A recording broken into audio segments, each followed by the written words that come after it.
The East is where we're from. The 12 tribes of Israel. In 721 BC, the Assyrian king, he took us down, we fell. With a great escape we went through the Euphrates. The Lord held the water still.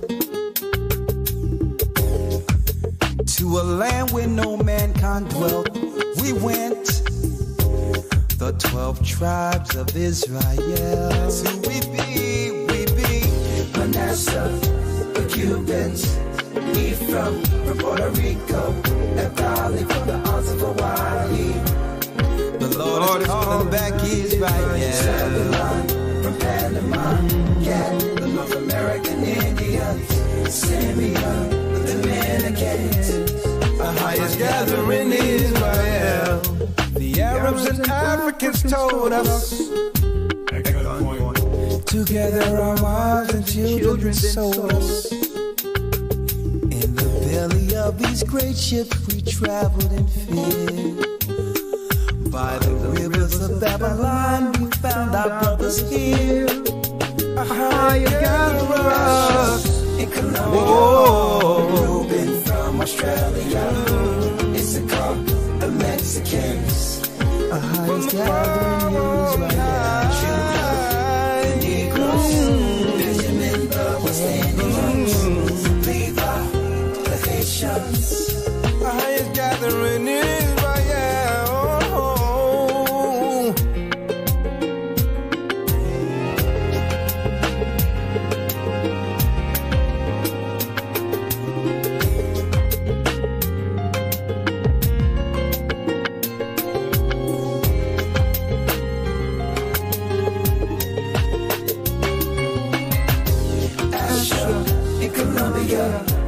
Reuben from Australia, Issachar, the Mexicans.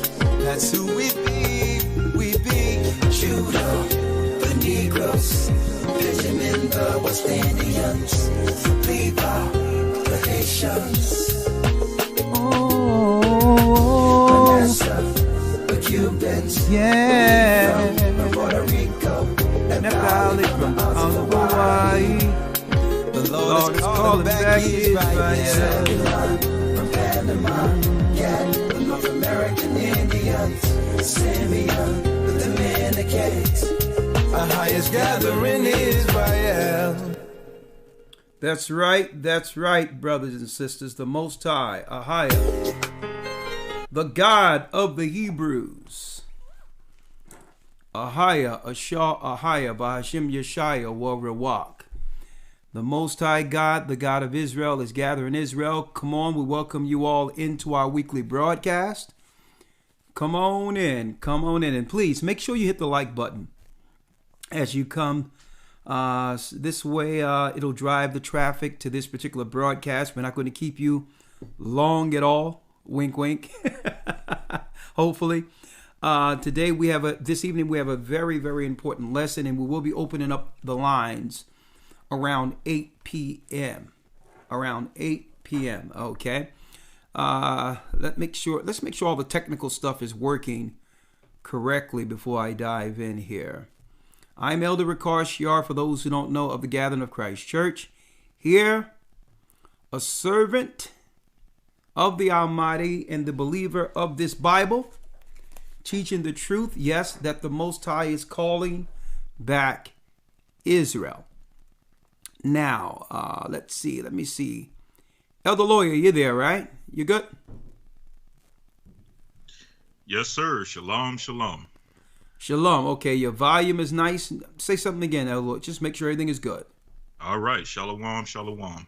Oh, yeah. Your volume is very good, Elder Lawyer. I don't know if you read the monologue that I put together early before the broadcast. You get a chance to read it? No, sir, but I definitely will check it as we speak. Well, you don't have to check it because I'm about to do it. The Most High gave me some serious information to go into. No doubt. And I got this together hours in advance. And here we go. The broadcast this evening, Elder Lawyer. This is totally spontaneous. We didn't talk about anything. So it's going to be flowing in the spirit like we usually do here. Our topic today, Elder Lawyer. The plan against Judah. The plan against Judah. Let's set it up now. Please hit the like button and share. The plan against Judah. We're the gathering of Christ Church who hold the testimony of Christ as well as keeping the commandments that were given to Moses. Okay, let me put that out there in case people ask, well, who are we, what we believe? Let me also put this out here that we wholeheartedly believe that we are the children of Israel and the people who have been scattered throughout the four corners of the earth and who were and are colonized by the Romans are in fact the lost sheep of the house of Israel. This is what we believe. We believe that our people, the children of Israel, who once received the law, statutes, and commandments on Mount Sinai by Moses, we believe that once we lost that connection with the Almighty, it led to a curse according to prophecy, in which we would be given into the hand of the Gentiles for a specific time. Fortunately for us, that time is near an end. Okay? If anyone wants to understand or know what we believe personally, let me make it clear. We're firm believers in Christ that under Moses' law, we received the law of sacrifice. And without a sacrifice, there would be no opportunity to get back the covenant promise that was given to our father Abraham. Through Christ's blood, through his sacrifice, it gives us another opportunity to receive the promises of sons. And we understand that doctrine was the same doctrine that was given to the apostles. Now, another thing, and I'm putting this out there because there's many different ideologies when it comes to one being an Israelite. Okay? Let me put this out there. Okay? We're not racist. Okay? This doctrine and what we believe in and what the Most High bestowed upon us has nothing to do with how we personally feel about another race. Okay? Being an Israelite has nothing to do with who you love or who you hate. It's a genealogy. It's a bloodline. Let me make that clear. The same way if someone was born an Italian or someone was born Chinese, it doesn't make them racist for staking claim to their ethnicity. Okay? It's only racism if they begin to exercise hatred or vitriol against another race. And that's an individual choice. Okay? We are not racist. We don't hate people based on what been done to us in slavery. Not us. Why? Because we understand that according to the law, statutes, and commandments, we were put under a curse due to disobedience. We went against our God, and our God is bound by his word. He said if we would follow the gods of the Gentiles, he would put us under the Gentiles' hand. Okay, let's make that clear.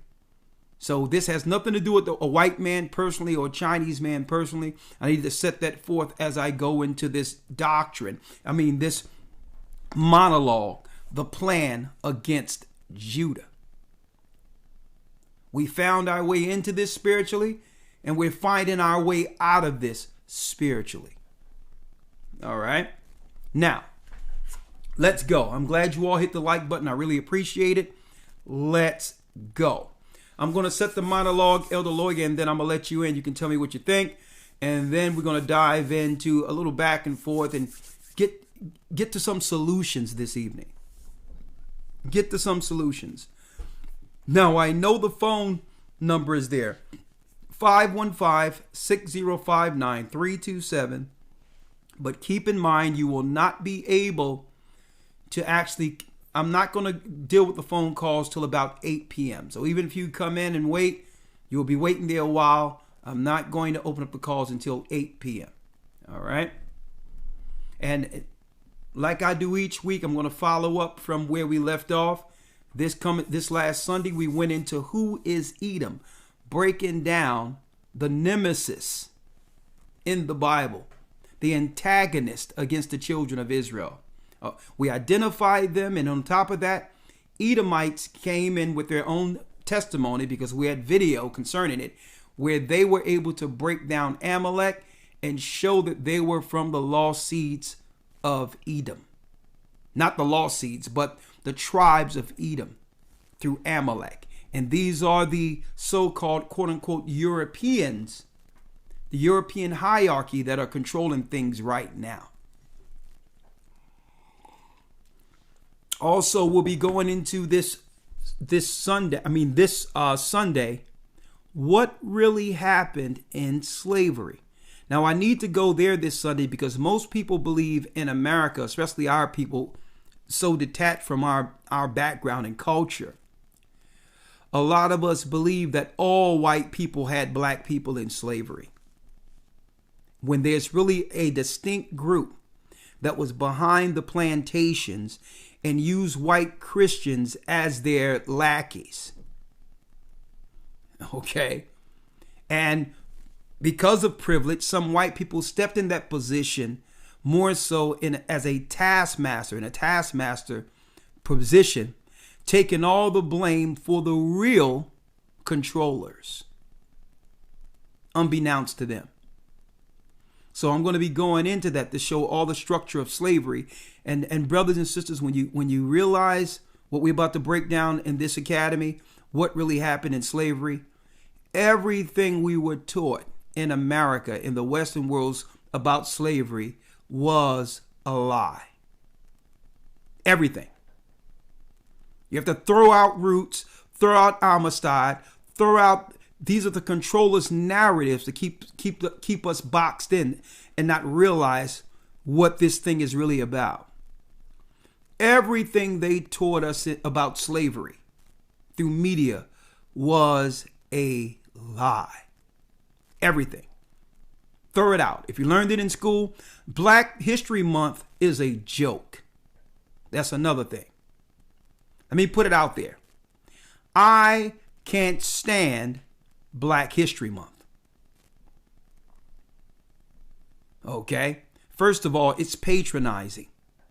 Second of all, we built the country, which means American history is already Black history. And it minimizes our work building this country to relegate it to a month recognizing the first Black to do this and the first Black to do that. It's condescending and it's an insult on our intelligence. We don't need to be recognized for a month. The recognition is backing up off of us. That's the recognition. Allow us to worship our God freely and back up off us politically and otherwise. Okay? We don't need you pandering and looking to flatter us, talking about the first Black God to find a peanut or something. It's condescending and it's an insult on our intelligence. We don't need a month. Where's the Jewish month at? So it's totally condescending. Where's the white man's month? It's totally stupid. And it's pandering. And it's distracting us from what we should be really focusing on. We shouldn't be focusing on accolades we have accomplished in bondage. The accomplishment should be freedom. That's the accomplishments are freedom, is freedom. Let me make it clear. Let me put that out there. All right. Now, going in.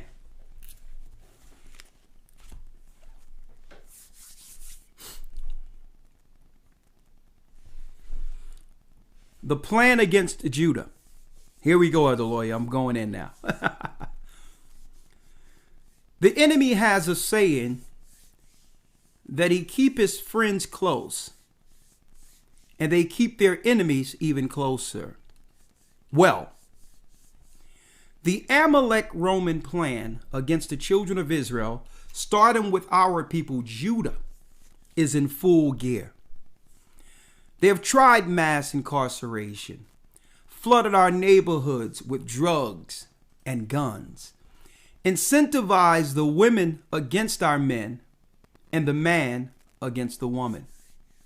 They have used immigration through social engineering to actually replace us, while ramping up the euthanasia program, which is now killing our elderly. Hank Aaron, wink, wink. And at the same time, they're chemically sterilizing our youth. Last but not least, Edom has replaced our strong spiritual leaders with perverted reprobates who are literally masquerading as civil rights leaders. It literally makes one wonder, do we stand a chance with all these evils aimed towards our people? Is there a chance for the remnant of Israel and Judah? Is there a chance amongst us, ones who could stand and come against this onslaught of Jacob's trouble, to stand victorious? Listen to this clearly. Protected by our God like Moses and the children of Israel were, while surviving the tyranny of Egypt. With all this on the table, let's consider the ways of old. Let's look back. Let's consider the ways of old which led our people to victory, by comparing our current events with past experiences, reasoning righteously to help those who can receive while there's still time. There is a plan against Judah. All right, lawyer, before I dive in, do you have anything to say on what I've just laid out? No, sir. Let's jump right into it. Let's get straight to it. Let's jump right into it. That's right. Let's jump right into it. Let's start here. The plan against Judah. Elder Lawyer, I'm dovetailing right off of our Who's Edom lesson. I need you to go real quick to the Who's Edom lesson that I did this Sunday. Let's go to the book of Exodus, the first chapter. And let's also go to Matthew, the second chapter, when the Idumean, the Edomite Herod, sanctioned a decree to come after Christ. And also I need you to go to Revelation, the 12th chapter. Because what we're doing is putting this in context. We're putting this in context to let everyone understand what we're up against. On top of that, I need you to also go to the book of Luke, where it tells us that they would bring the armies in Jerusalem against the children of Israel. All right. Hold all those real quick, right? Now, let me set this up to show y'all beyond any shadow of a doubt why we're going into this. And I'm going to go into the Old Testament today also. But I think one of the most damning things socially, politically, religiously, whatsoever that we're going through, why there's really no solution to our ills, is that we don't recognize the unseen hand that has always attacked us. We don't know about Amalek, written of in the Old Testament, who came against us while we were coming out of Egypt. And what Amalek was doing, he was at the back of the caravan, taking out our elderly, the women, and the youth. Those, because the men, our caravans, as the 12 tribes of Israel, we would have the valor and the weaponry and the troops in the front, the majority marching forward to war. And even though we had some warriors on the fringe, Amalek recognized that the majority of our protectors were in front of us. So he came behind and began to kill the elderly and the women, the most weak of our people. So that's one of the tactics, a telltale sign when you're being attacked, our people, by Amalek. But the problem is the majority of people don't know who Amalek is. When you see the elderly being put down, our elderly being separated where we can't go into the hospitals to protect our elderly. Last year, the old folks' homes were fine, and then March, they became something else where you can't even go see your own mother or father or grandmother or grandfather with the flip of a switch. And next thing you know, we're hearing about people dropping like flies. This is a political agenda against the people. But a lot of us don't have the biblical history and the understanding to who that unseen hand is. He have telltale signs, and we've, in my lesson, Who's Edom, our lesson last Sunday, we track Esau all the way from his birth to when he became Roman emperor. When he started setting up the Idumean Herod the Greek to come against our people. And through this, folks, there's certain characteristics that you all must know. Okay? And he have put many people as proxy between him and us. But it's still his hand attacking us. Right? Now, Elder Lawyer. Right? So I'm going to go there. And I'm going to also go into the Old Testament to break down what we can control. How did we deal with these ills amongst our people when things began to get out of hand? Okay. How were we able to recalibrate as a people to protect the onslaught that was coming in all directions by the Gentile nations? Okay. I'm going to go into that too. But Elder Lawyer, let's go back to Egypt real quick. Yes, sir. The book of Exodus, chapter 1, verse 1. Now these are the names of the children of Israel which came into Egypt. Every man and his household came with Jacob. Reuben, Simeon, Levi, and Judah, Issachar, Zebulun, and Benjamin, Dan and Naphtali, Gad and Asher. And all the souls that came out of the loins of Jacob were 70 souls, for Joseph was in Egypt already. And Joseph died, and all his brethren, and all that generation. And the children of Israel were fruitful and increased abundantly, and multiplied, and waxed exceeding mighty, and the land was filled with them. Go on. And the land was filled with them. The children of Israel beginning to multiply in a strange land. Read. Verse 8. Now there arose up a new king over Egypt, which knew not Joseph. And he said unto his people, Behold, the people of the children of Israel are more and mightier than we. Come on, let us deal wisely with them, lest they multiply, and it come to pass that when there falleth out any war, they join also unto our enemies and fight against us, and so get them up out of the land. So get them up out of the land, because we ruled Upper Egypt during the Hyksos period. So it's now they're saying, well, listen, let's get them out of political position. Now, once we move them and usurp their position, we'll begin to make policies against the multiplying of these people. We are afraid that if they multiply beyond control, they'll now join our enemies in war and take us down. Now, Pharaoh was paranoid. Why? Because now you have a foreign nation, Shemites, who knows all the ins, outs, and secrets, security and otherwise, of the Egyptians.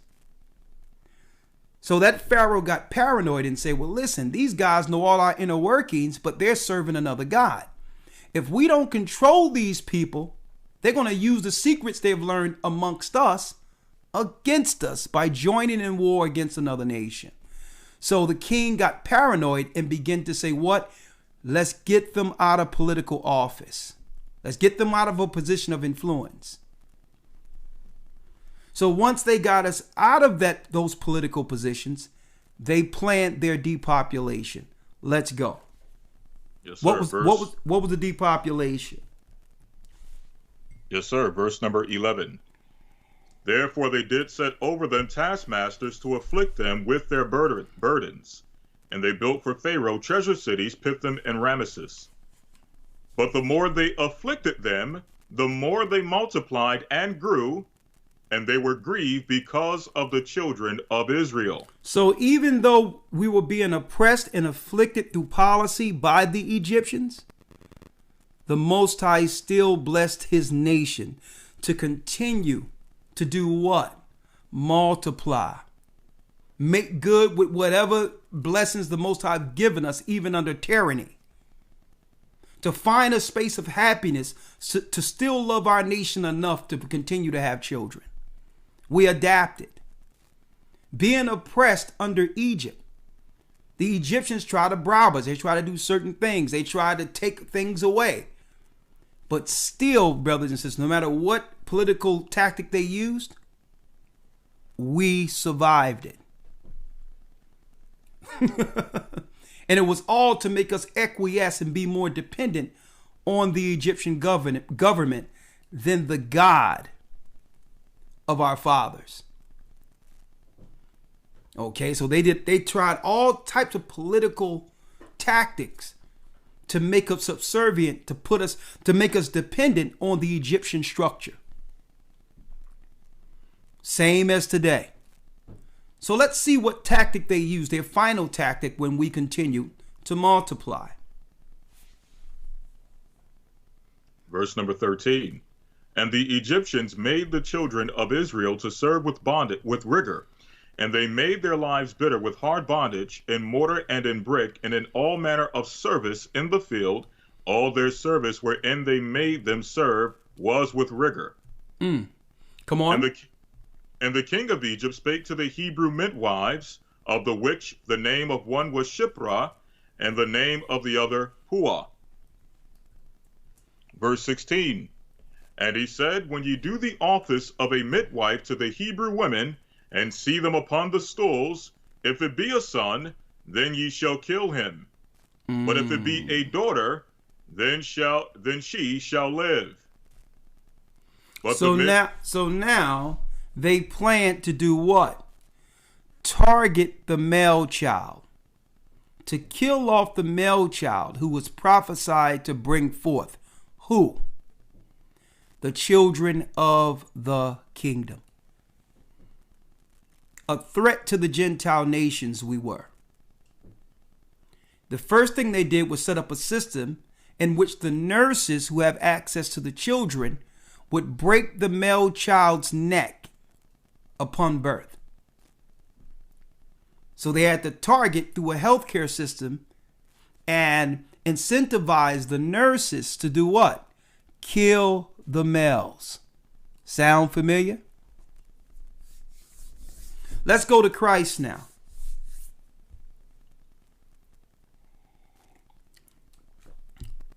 Matthew, Elder Lawyer. Yes, sir. St. Matthew chapter 2, verse 1. And when Yeshua was born in Bethlehem of Judea in the days of Herod the king, behold, there came wise men from the east to Jerusalem, saying, where is he that is born King of the Jews? For we have heard his star, or we've seen his star in the east, and are come to worship him. When Herod the king had heard these things, he was troubled, and all Jerusalem with him. Now Herod, brothers and sisters, is an Idumean, an Edomite. An Idumean, his family converted during the time of Hyrcanus. Nearly about 138, 140 years before Christ was born, they remained from the time Christ came on the earth, an Edomite line who've converted into Judaism during the time of Hyrcanus. Now you have Julius Caesar and others who are putting up Edomites in our land as governors.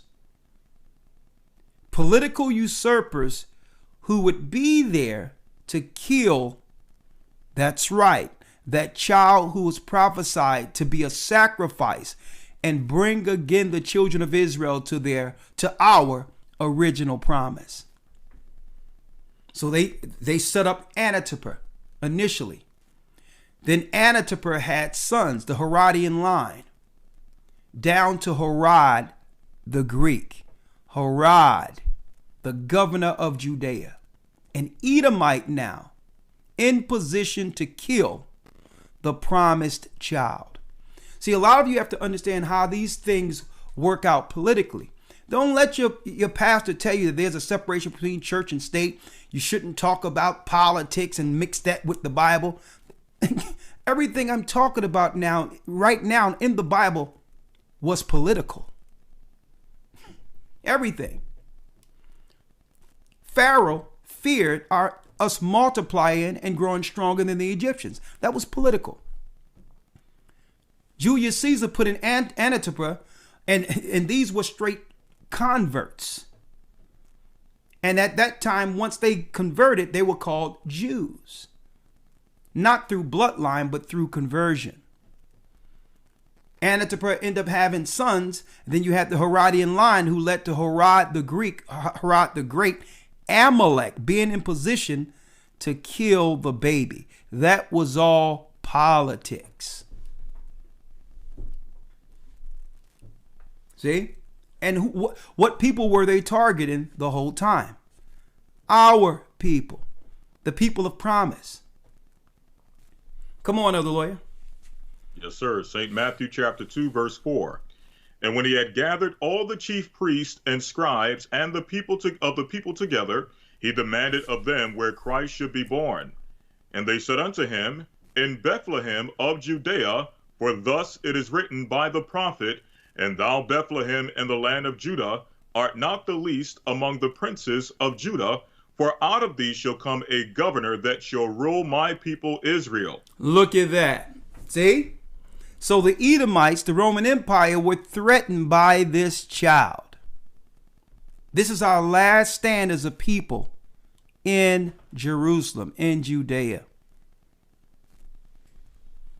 This is the last time in which we would actually live as a people on our land. Right after Christ is crucified, the Romans would seek to come after those who have given the information to do what? To destroy their power. To spiritually battle against the gods they serve. Christ left the keys. He gave the keys to his disciples on how to actually break our people free from this oppression, to release us spiritually. So what happened? The angel told Joseph to take his son into Egypt. Herod figured that, okay, I think the wise men tricked me. Okay, the wise men have tricked me. I needed that child dead, and he's still alive. So what did the Romans,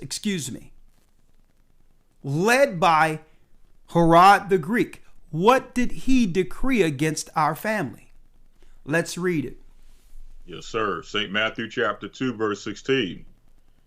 Then Herod, when he saw that he was mocked of the wise men, was exceeding wroth, and sent forth and slew all the children that were in Bethlehem, and in all the coast thereof, from 2 years old and under.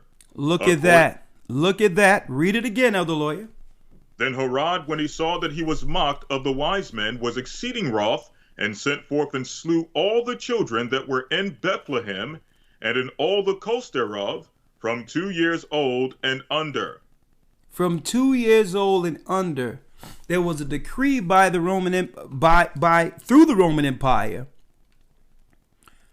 through Herod, to kill off all children that were born 2 years and backward to the time that Herod made that decree for the wise men to bring the child before him. Can you imagine that? Them going door to door, ripping all the young boys away from their mothers and fathers and stabbing them and killing them right there on spot. Folks, this is not biblical history alone. This is written in the Roman annals. I need you to go get, there's some books in there on the shelves over there.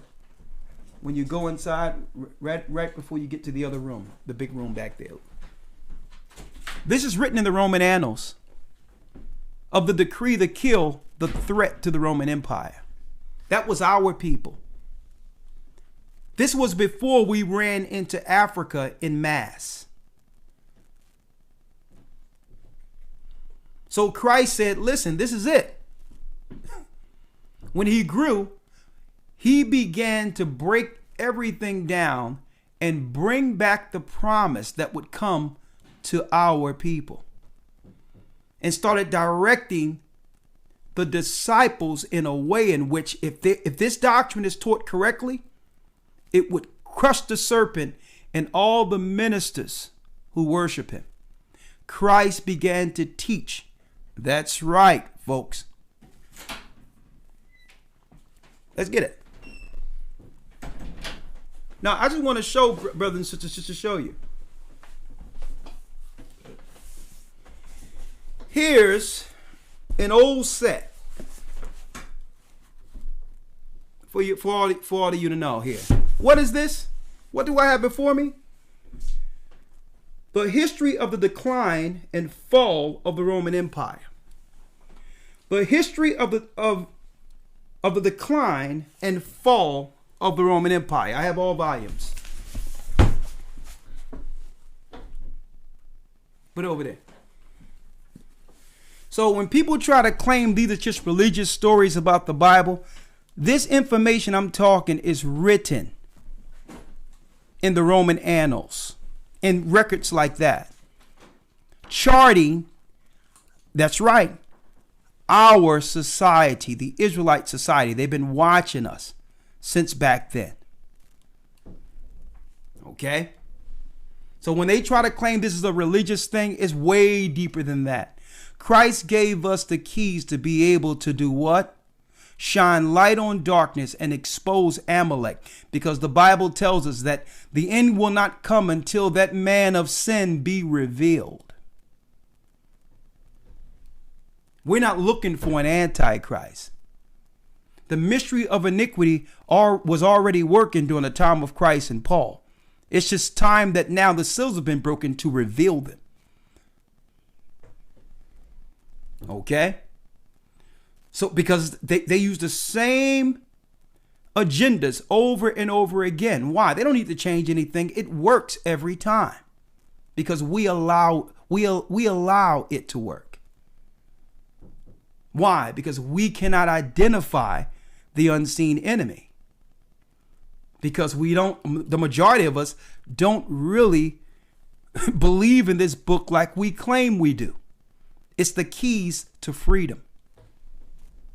Now, let's go to where Christ warned the disciples what would happen, Elder Lawyer. Yes, sir. Moving on to St. Luke, chapter 21, verse 20. Yes. St. Luke 21, verse 20. And when ye shall see Jerusalem compassed with armies, then know that the desolation thereof is nigh. What desolation? The desolation of abomination that was written in Daniel. It was prophesied that through our disobedience, our people would go into captivity. We would be scattered throughout the four corners of the earth and there lose our true identity and purpose. Only for a time, though. Because it was in the book of Hosea, the great awakening we're under now was prophesied. That we would be revived from the dead and realize that we weren't meant to serve others. We weren't born to serve. Our mother and father were free. And that's Abraham and Sarah. See? Read. And when ye shall see Jerusalem compassed with armies, then know that the desolation thereof is nigh. Then let them which are in Judea flee to the mountains, and let them which are in the midst of it depart out, and let not them that are in the countries enter thereinto. For these be the days. Over 1 million black Jews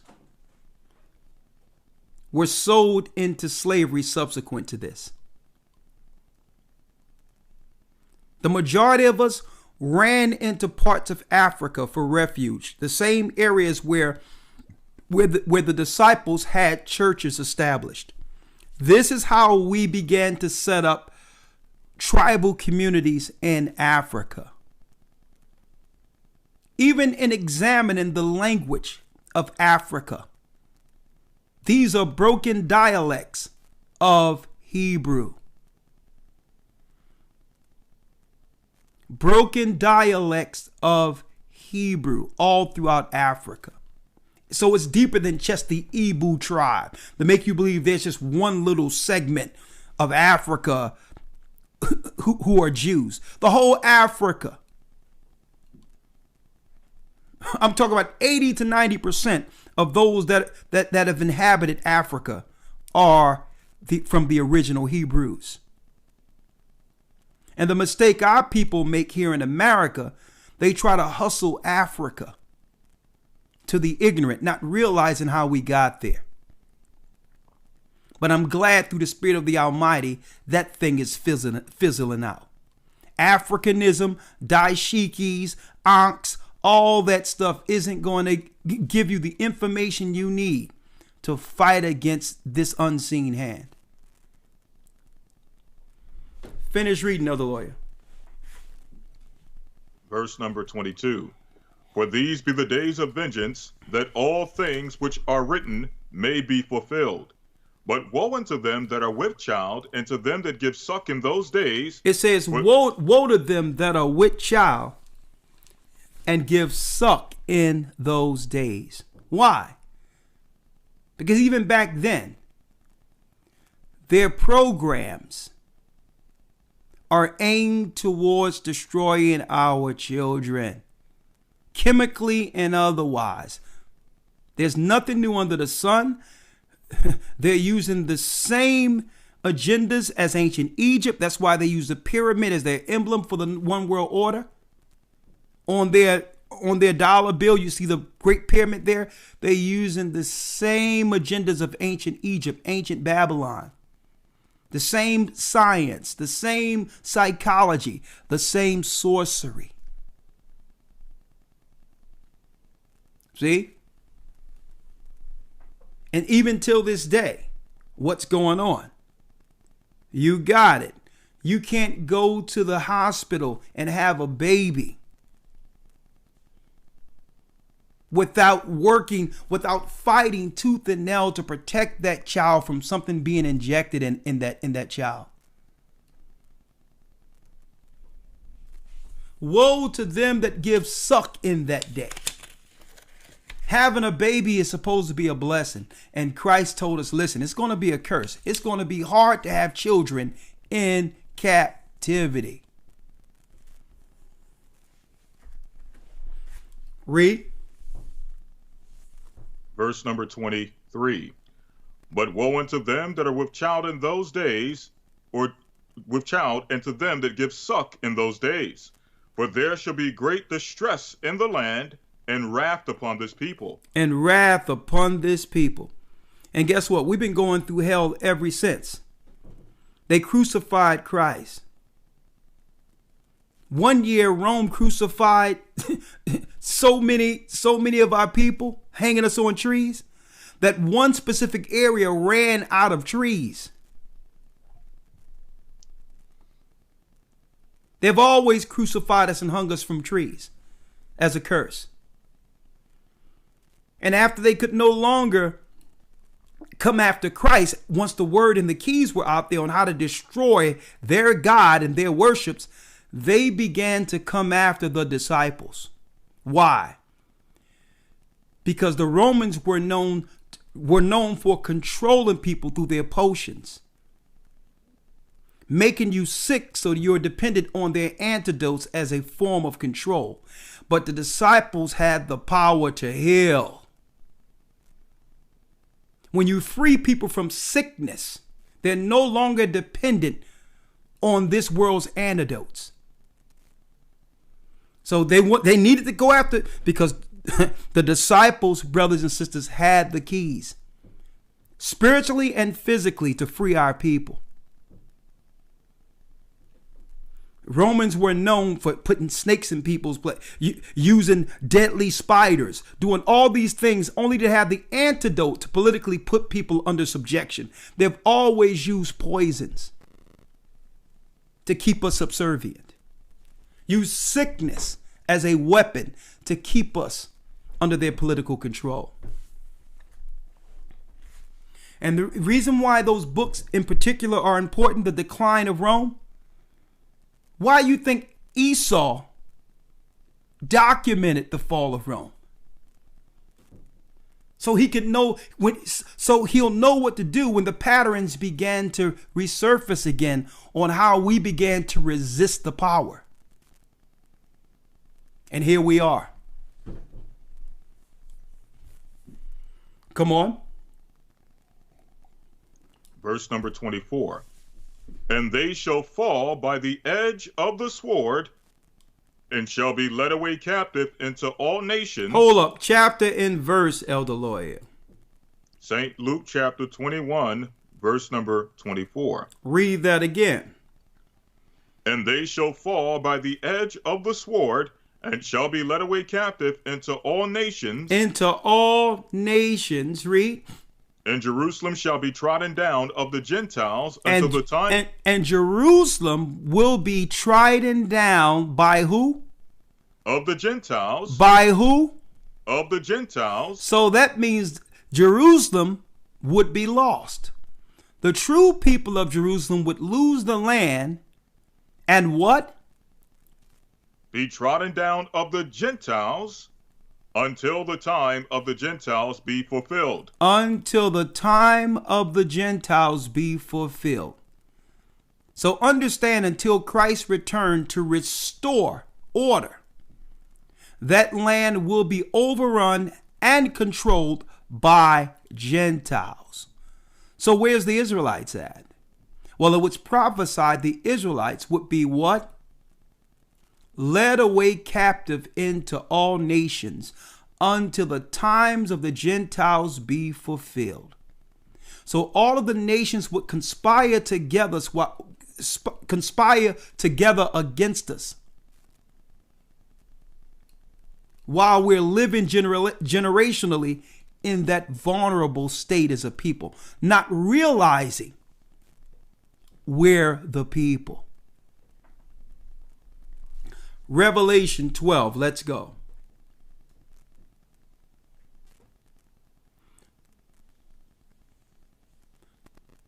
Revelation chapter 12, verse 1. Come on. And there appeared a great wonder in heaven, a woman clothed with the sun and the moon under her feet, and upon her head a crown of 12 stars, and she being with child, travailing in birth, in pain to be delivered. In pain to be delivered.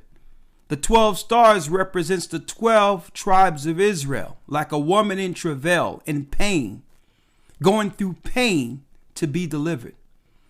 So that's what we're going through right now. The pain, the suffering, the political pressing upon our people. It's called Jacob's trouble in Jeremiah, the 30th chapter. Read. Verse 3. And there appeared another wonder in heaven, and behold, a great red dragon having 7 heads and 10 horns. That red dragon is the devil. The 7 heads are the 7 mountains of Rome, and the 10 horns are the EU. The European Roman power, confederate. Most people are teaching that they're Japheth, and that's a straight lie. They'd rather you believe they're Japheth. I went into the research beyond any shadow of a doubt this last Sunday. Who's Edom to show when they went into Europe, when they began to take over parts of Italy and set up thrones for themselves. They are not Europeans. They are Edomites who stole Europe. Read. Verse number 4. And his tail drew the third part of the stars of heaven, and did cast them to the earth. And the dragon stood before the woman which was ready to be delivered, for to devour her child as soon as it was born. As soon as it was born, the serpent was looking to destroy the child, Christ. And who was their political power? Who was in that political seat at that time? Esau, the Roman Empire. Who did they have established there in Judea? Amalek, who converted into Judaism through Antipater. Who's that? Herod the Greek. Herod, whom they call Herod the Great, was there to kill the baby at birth. The same way when our children are born, the serpent is sitting there with his poison waiting.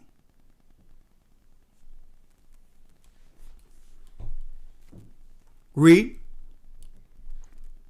Verse number 6, or verse 5. And she brought forth a man-child who was to rule all nations with a rod of iron, and her child was caught up unto God and to his throne. The resurrection. Read.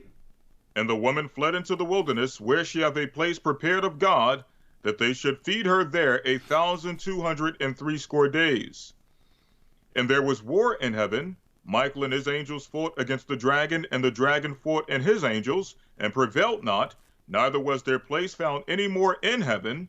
And the great dragon was cast out, that old serpent called the devil and Satan, which deceiveth the whole world. He was cast out into the earth, and his angels were cast out with him.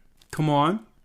And I heard a loud voice saying in heaven, Now is come salvation and strength, and the kingdom of our God, and the power of his Christ. For the accuser of our brethren is cast down, which accused them before our God day and night. So when Christ went to the throne, he shed his blood on the heavenly tables. And by doing so, time started speeding up on earth against Satan and his ministers.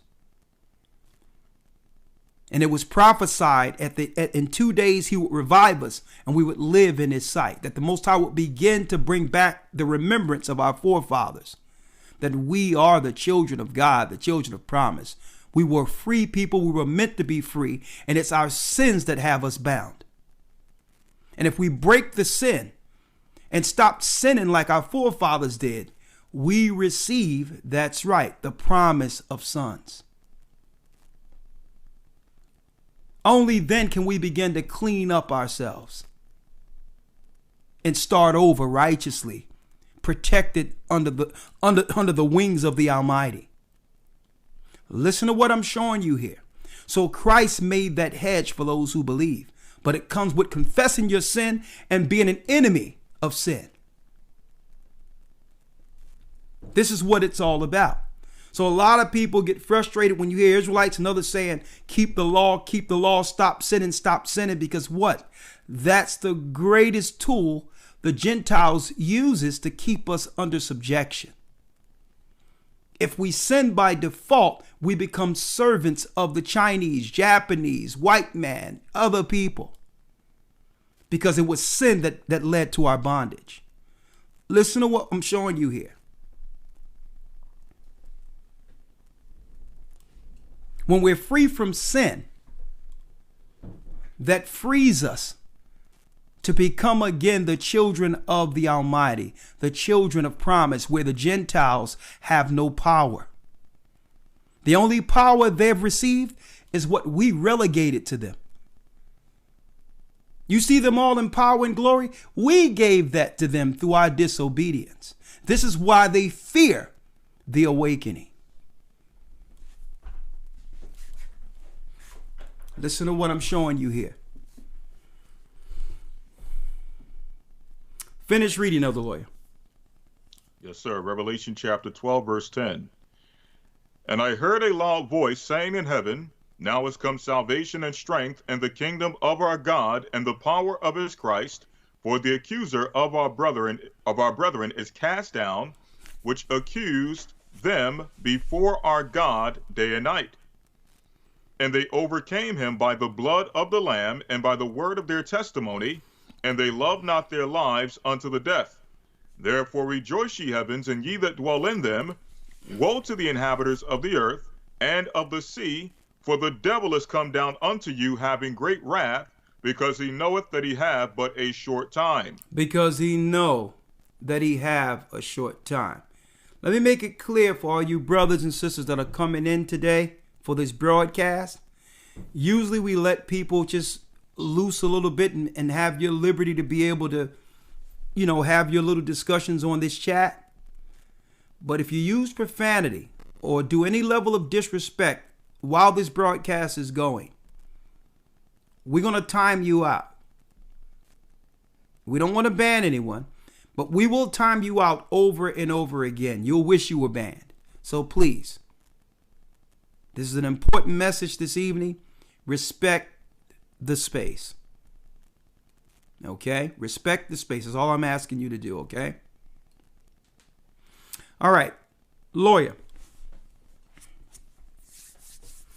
So now we realize, according to the Bible, that Esau have always conspired against his brother Jacob. We're Jacob. I want to show something real quick. Let me show this here. One moment. 1 second, lawyer. What do I have before you all here? Let me look at it here.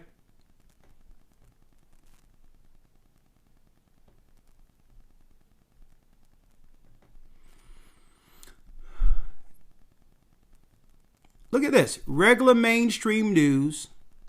YourCentralValley.com. Health. Here's an article. Fewer black kids getting flu shots. It's worrying the CDC. Like, what's going on here? Why do you care?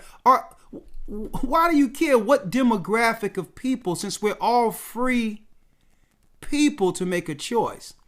Why do you care about how many black children are getting flu shots?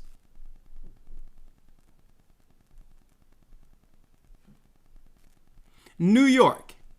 More Americans have been getting flu shots this year, apparently heeding the advice of health officials. Right?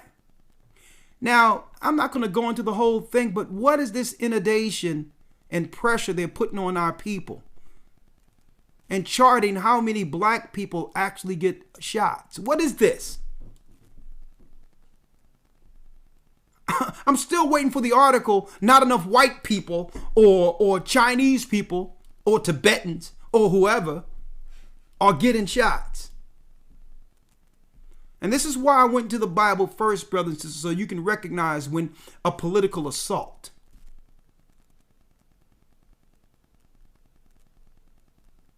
Right? Now, there's something else I wanted to show. Right? Someone sent me this, and thank you all for the articles you sent. Yahoo News. Check out this article, folks. Now, we've just experienced what you would call an uprising or storming of the Capitol of what they would call white right-wing extremists, right? But look who they say are the potential terrorist threats for the Super Bowl. Not that I would believe anything that they would. Even that storming of the Capitol was politically driven. Only believe what you see amongst you, folks. Here are the potential terrorist threats to the Super Bowl according to the FBI and DHS. Look at this. Look at this hot mess. Iran, the Islamic State group. Okay, well, if they say so, I don't have no dog in that fight. And domestic extremist. Listen to this. Check this out, folks. These are just a few myriad potential threats to the Super Bowl this year, according to the government threat assessment obtained by Yahoo News. January 27th document. A federal agency including FBI and Department of Homeland Security and local law enforcement notes that there is no information to specific credible threat plan against the Super Bowl, but outlines a variety of potential threats, from terrorists poisoning the food or water supply to an attack using commercial drones.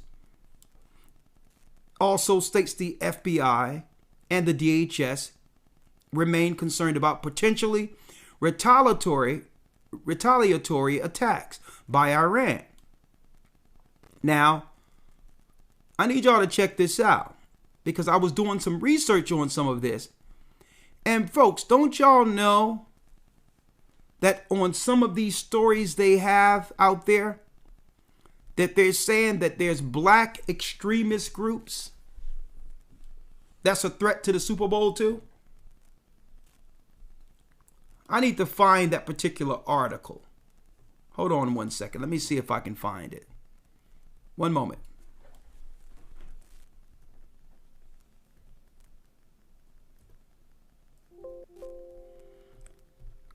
Let me see if I can find it.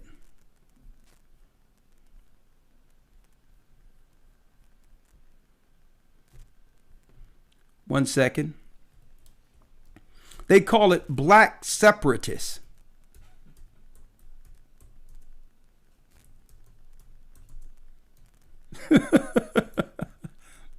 Let me see if I can find it real quick, brothers and sisters. One moment. Let's see here.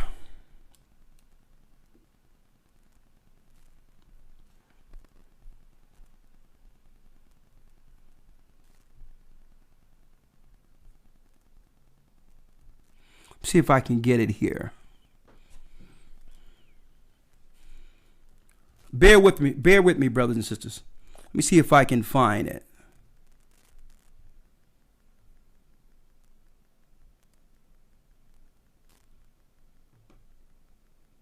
Oh yeah, here it is right here. I have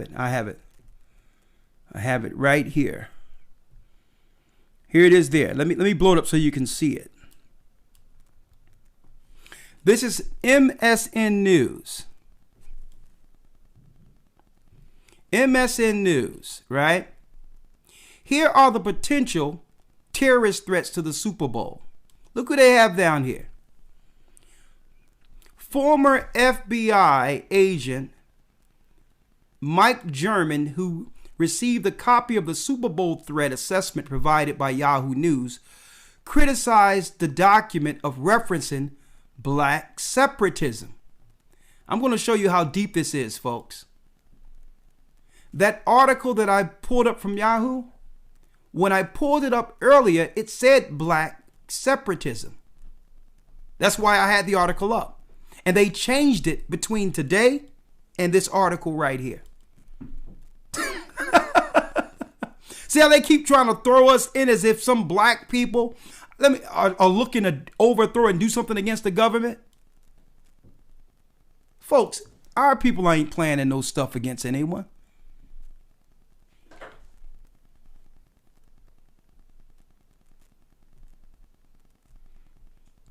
Our people aren't planning anything, folks. They're trying to shape a narrative so that they can have some type of canned act that happens and blame it on black people. And I'm putting it out there right now.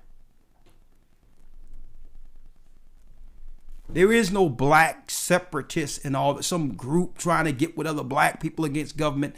That doesn't exist.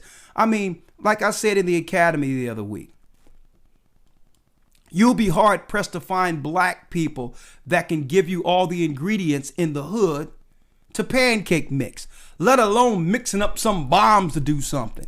Don't believe it. When they put it out there, don't follow it.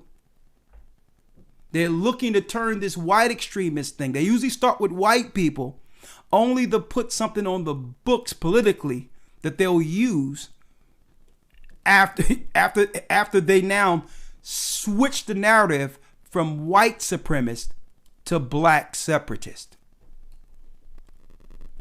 So I'm just putting it out there before it happens so that you'll understand and know that this is a political ploy, a political tool to destroy and come against our people. Now, let me set it up now once more. How many people we have in here now? 3,500. Okay. Let me go in now.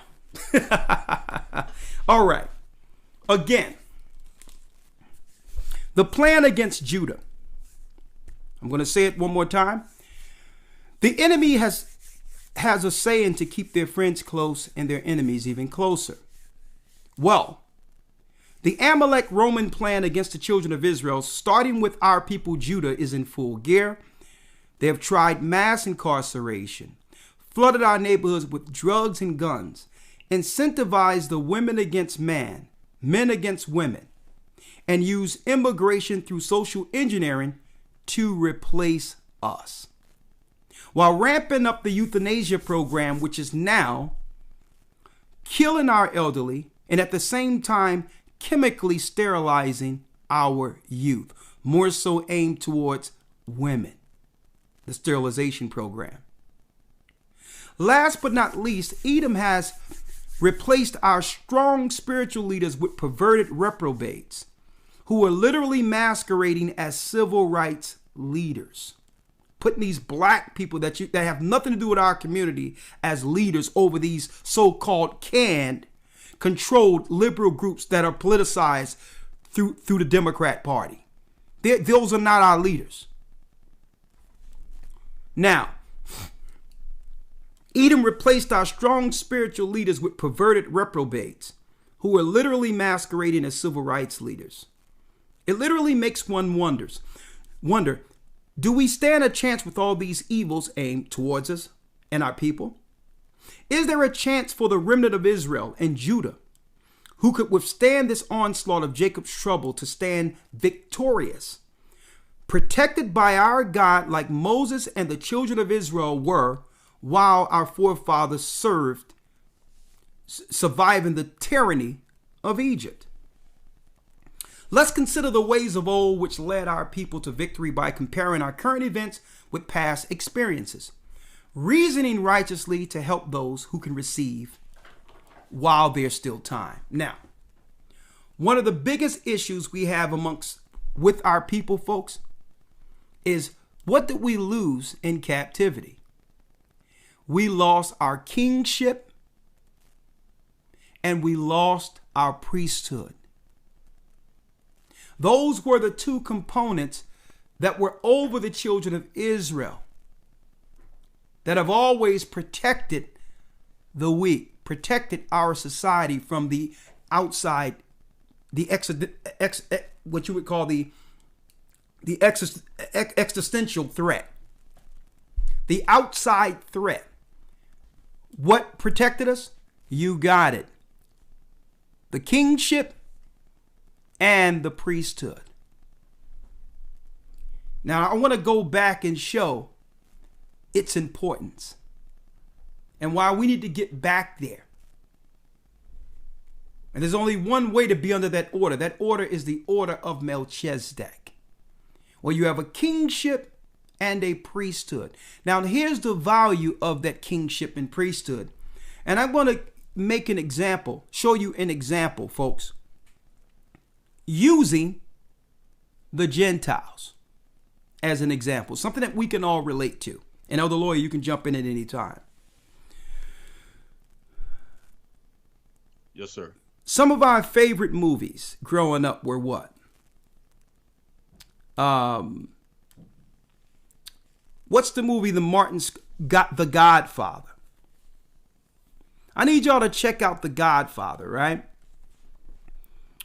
Especially Godfather 1 and 2. After that, I don't know. But Godfather 1 and 2, right? They're under a priesthood, the papacy. That's their priesthood. Their kingship is the throne of Rome. This is why when the Pope come, they kiss his ring. But check out how they operated. They came into a country after exhibiting what it is to be under a priesthood. which gave them the advantage over us as immigrants, even though we were here hundreds of years before the Italian immigrants started flooding over here. The advantage they received was being raised under a priesthood. They were able to immediately establish themselves in America. Here's the example. The Italians had a code amongst each other, and people knew the consequences for breaking that code. Especially those who were from Sicily and understood the inner workings of the Roman Empire and the Roman society. So when they came over to America, they had a code, right? Now, they began to make their own communities, Little Italy, whatever the case is, restaurants, clubs, whatever the case is. If anyone came within their communities to try to do anything, any business that was set up, a tax was required. You couldn't come in their society and set up anything without going to who? The Don, the Godfather, those who are in control to make sure they keep their people, their society intact. See, that's the benefit of what? A priesthood. A governance who cares for its community. You just can't come up in there in Little Italy and shut up a pizza shop and a chicken shop and a mosque and this, that, and the other without first dealing with the hierarchy of that community. Now, I'm breaking it down to you now, folks. Now, an elder lawyer can bear witness to this. Okay, and I've learned this through travel. Listen to what I'm saying here. When you go into another country and live in another country, if you are an American, automatically you have an advantage living in another country. An advantage to do things based on the hustle and bustle of America that gives you the advantage of being able to establish something in a slower country. And guess what? The government hierarchies in those countries realizes that. You go into another country to try to set up a business, and you will have somebody come to you and say, now they can come set up anything they want in our communities. But if you go into another country and say, well, I got a few dollars, I want to set up a cheesesteak shop, I want to set up this, that, and the other, something that you know will make money there, they'll come to you and say, well, no, you need a citizen of this country to not only vouch for you, but to go into business with you. And then you're like, well, hold up. Well, what are their qualifications? I don't know their qualifications. Why do I don't want to align myself with a stranger? And they'll tell you, you cannot do business here. We don't care if they know anything. We don't care. You can pick somebody off the corner. He have to be a citizen of this country in order for you to do business here. And when I seen this going to other countries, I was like, whoa.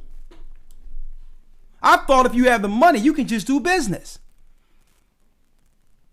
So what is going on in our communities where people can come in, do business, and don't have to do business with us without being taxed? What is this? I'm like, what is this? They were like, well, that's the way you do it. And then what they'll do, you can be living in another country, folks, and what they'll do, they'll see your business, see how it's working. They'll set up a business the same exact as you have, 2 doors from where you are, and the people that used to patronize you with that new idea is going to their own people. So I start to examine this, brothers and sisters. And you know what? you can't even be mad at them because they're operating with a code. You can't even be mad at them because they're operating. I'm dropping some wisdom on y'all today of what we lost. And one thing I can realize going into other countries, Middle Eastern countries, and Lawyer can attest to this, in other countries, you don't hear anyone in the Middle East debating their religion. They all believe and pray the same way, that's at the same time. You don't see one Muslim trying to say, well, I got a higher level of Muslim than you do. The Italians aren't arguing over who's the better debater within the Italians.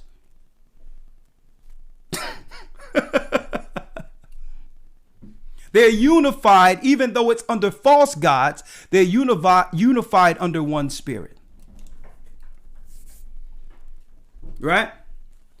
Now I'm going to show you, right, some examples of what happened when people tried to come amongst us to break the code. And it you know what it reminds me of? It reminds me of, you know what?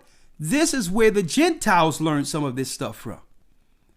Because we used to have a code amongst ourselves under one God, the God of the Hebrews. Elder Lawyer, I need you to get Nehemiah 13 real quick. Nehemiah 13. And I'm going to show you what happens with us, folks. Elder Lawyer, if you don't mind, let me show something real quick here. Yes, sir. Let's see.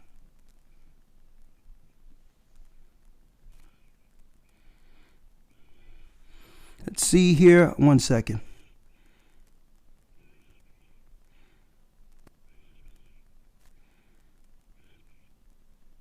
Yeah, let me show something real quick here. Growing up, see, I like to use real life experiences as examples, right? Growing up, my man, Philadelphia, DJ Jazzy Jeff, growing up in Philly, right? We all know him before the Prince of Bel-Air. Okay, I remember him, Jazzy Jeff, Fresh Prince down there in Southwest Philadelphia. There was dance contests at Wynn Plaza. Guess who was there? Jazzy Jeff. Fresh Prince dancing contests. Wynn Plaza down in Southwest Philadelphia. West Philadelphia, Southwest Philadelphia. Right? Overbrook area. We used to have what you would call mixing contests where DJs used to mix. Right? In our schoolyards. And they used to challenge going from one place, Southwest to North Philly, to see who the best DJ is. An art that was created amongst our people. Right? Listen to this, folks. I'm going to show you where I'm going. An art form that cannot be duplicated by no other people. But now when you hear the word DJ, you hear what? DJ Khaled. You hear DJ Khaled. This guy is not the DJs who created DJs. Now, I'm a Bible man. Why am I going here? Because if I go into DJ's Khaled's homeland, I can't take up an art form and benefit off his people like he benefit off of ours.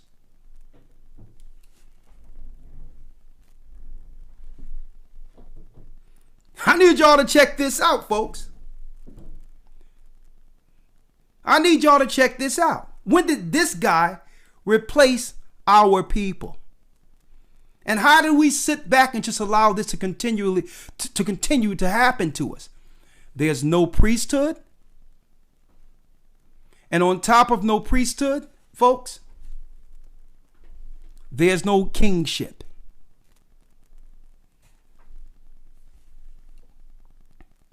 There's more. There is more. But I'm going to hold a few other things I'm going to show. I just want to show y'all, folks. Now, you can replace this with any example you want. But can you imagine this guy going into an Italian neighborhood talking about, yeah, I want to set up a pizza shop. Yeah, Fugazi. Could you imagine that?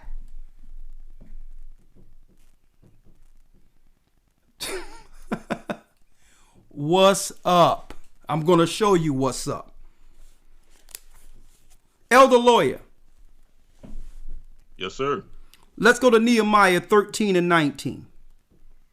Book of Nehemiah, chapter 13, verse number 19. And it came to pass that when the gates of Jerusalem began to be dark before the Sabbath, I commanded that the gates should be shut, in charge that they should not be opened till after the Sabbath. Now look at what, hold up, look at how the prophets operated when the Gentiles looked to grandize themselves financially off of us.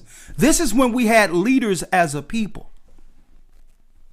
I'm pointing this out here because you have all these cats out here saying, don't follow the Bible. It's the white man's book. Is this, that, and the other.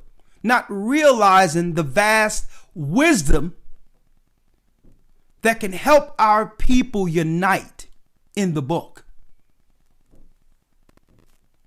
Here's a prophet, Nehemiah. When we had our communities intact. Read it again. Yes, sir. Nehemiah 13, verse 19.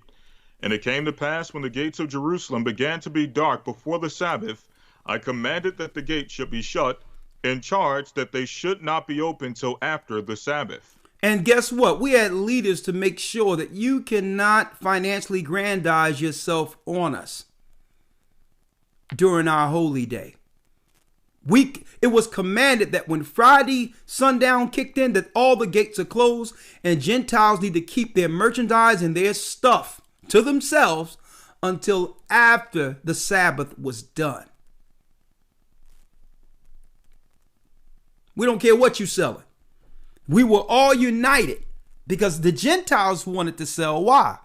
Because they understood if we broke the Sabbath, eventually it was prophesied that our children would serve their children.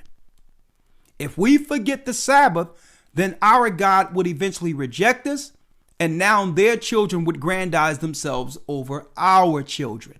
So we was like, no, we ain't going for all that. There's 7 days out of the week. So you're not going to come here on the Sabbath to try to have us break our Sabbath when you can sell to us any other day. See? Read on. Verse 20.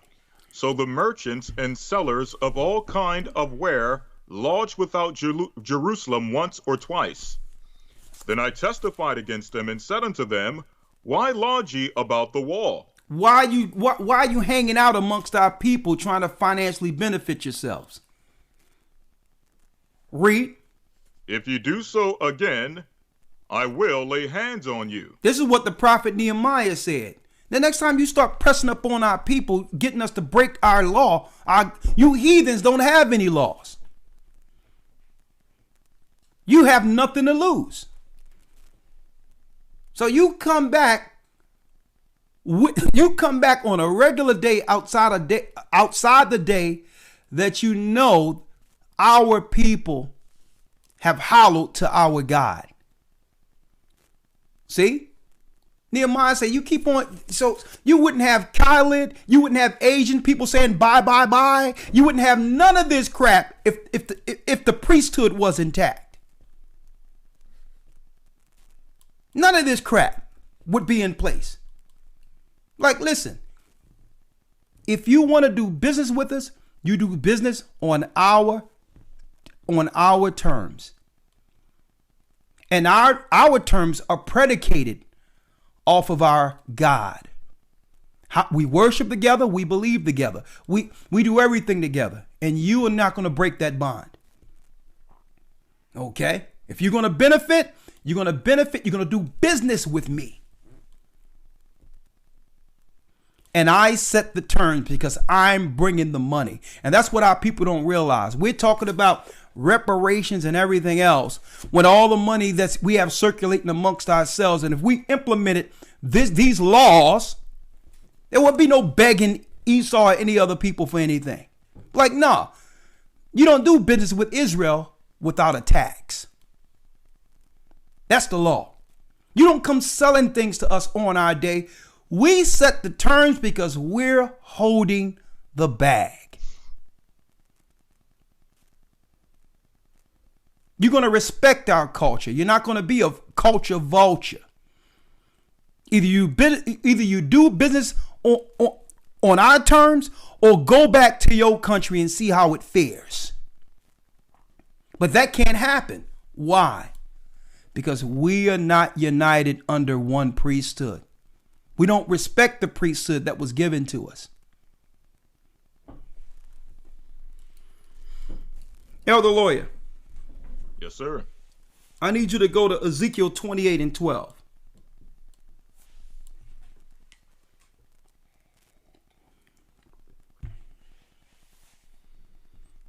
Ezekiel chapter 28. And listen, I want to say that includes DJ Vlad and everyone else.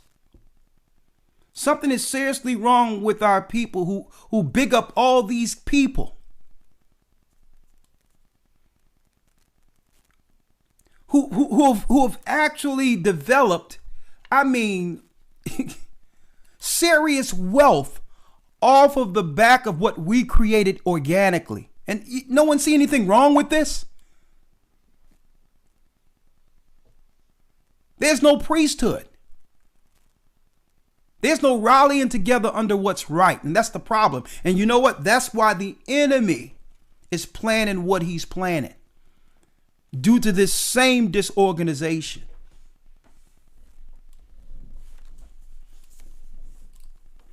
Ezekiel 28 and 12. Let's read. Ezekiel chapter 28 verse 12.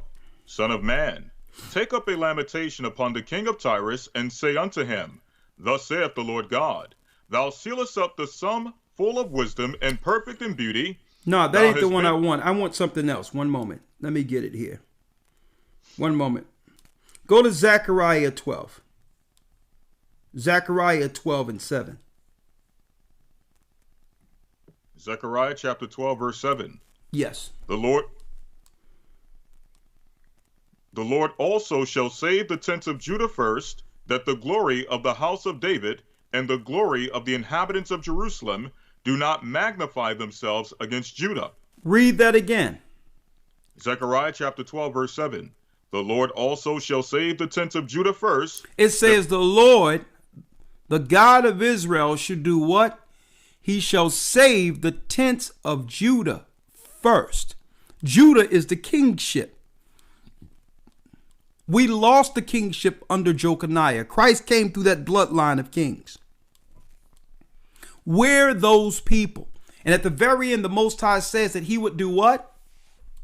Save the tents of Judah first. He would save the tents of Judah first. Our people. Why is he trying to unite the blacks in America? Who's Judah? First.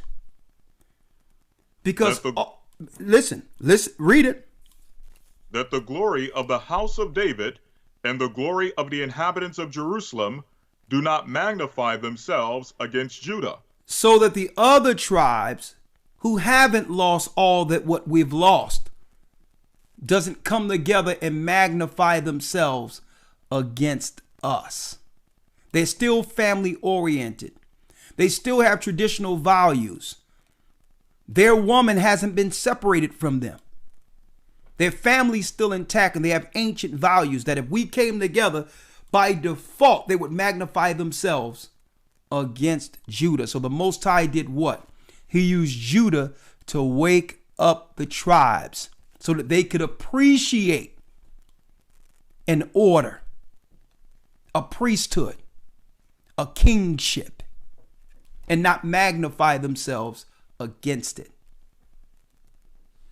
And what we're saying is when you study the days of old, our old ways, the ancient ways, brothers and sisters, listen to me clearly. it was at one time we as a people were united under one God, one kingship under Judah, and one priesthood through Levi. And through that, God protected all of us. And it's time for us to stop arguing and going back and forth at each other and all that. You know, even though the Gentile Esau is trying to use the immigrants who are Latinos as proxy against us. And I said it before, don't allow them. Come on in if they let you in and unite with Judah. Or you're going to find yourselves fighting against our God. And I wanted to put that out there. We got to have, and there's this thing out there where you have brothers who are foundational Black Americans and all that are now trying to throw shade on the other tribes and those who weren't born here as if we're separated. We need to destroy that too and come under the proper order. We're one. And the only way we can become one again righteously and protect ourselves, because obviously we all want the same thing. But in order to do so, we must unite and make a code amongst ourselves first, according to that order. Like the example I made earlier, I was able to go into other countries and see how they deal with things. You may have a few dollars and work and get some dollars and say, okay, I'm going to set up a business to sustain. And then you go to them and they be like, yo, I want to set up a business. They be like, well, no, this is not your nationality home. You can't set up a business here unless you use my cousin, Ahmed. Well, who is this guy? Oh, he's my cousin. You can use him so he can steal your business. And I'm like, man, in America, we don't do stuff like that. You can come over here and you can set up stores as long as you got the money. They say, listen, they'll tell you right out, it's not the same in the rest of the world. You can't come into my community and benefit financially off of my people and not give them a cut. I'm like, what? Are we the only ones left out of the loop? Absolutely yes. If we come together and be like, well, no. They can open up the floodgates and immigration all they want. But if you have a store and all that, and you're not helping the community, guess what? You can find out what's in the store, and we'll set up our own store with the same products and do what? Wait you out. And make it where the community understands, well, listen, you're violating if you cross the line and support that store. Everything in that store is in this store right here. And this store, which is your people, serves you. So there's a violation if you go up the street to some foreigners that none of us knows, who has an allegiance to their people. You are crossing the line. Okay? If we put the same products in our stores that belong there, there's no reason for them to set up shop. Folks, if we were to begin to do this, it would change everything. But it comes with what? A moral code. It's not going to be something where you set something up and get supported just because you're black.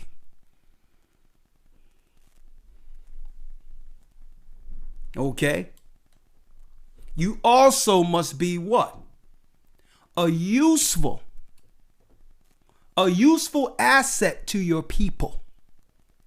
Morally, traditionally, according to a law. Now, there's some other things I wanted to bring out. Right? But before I do, Elder Lawyer, anything you would have to want to say in particular?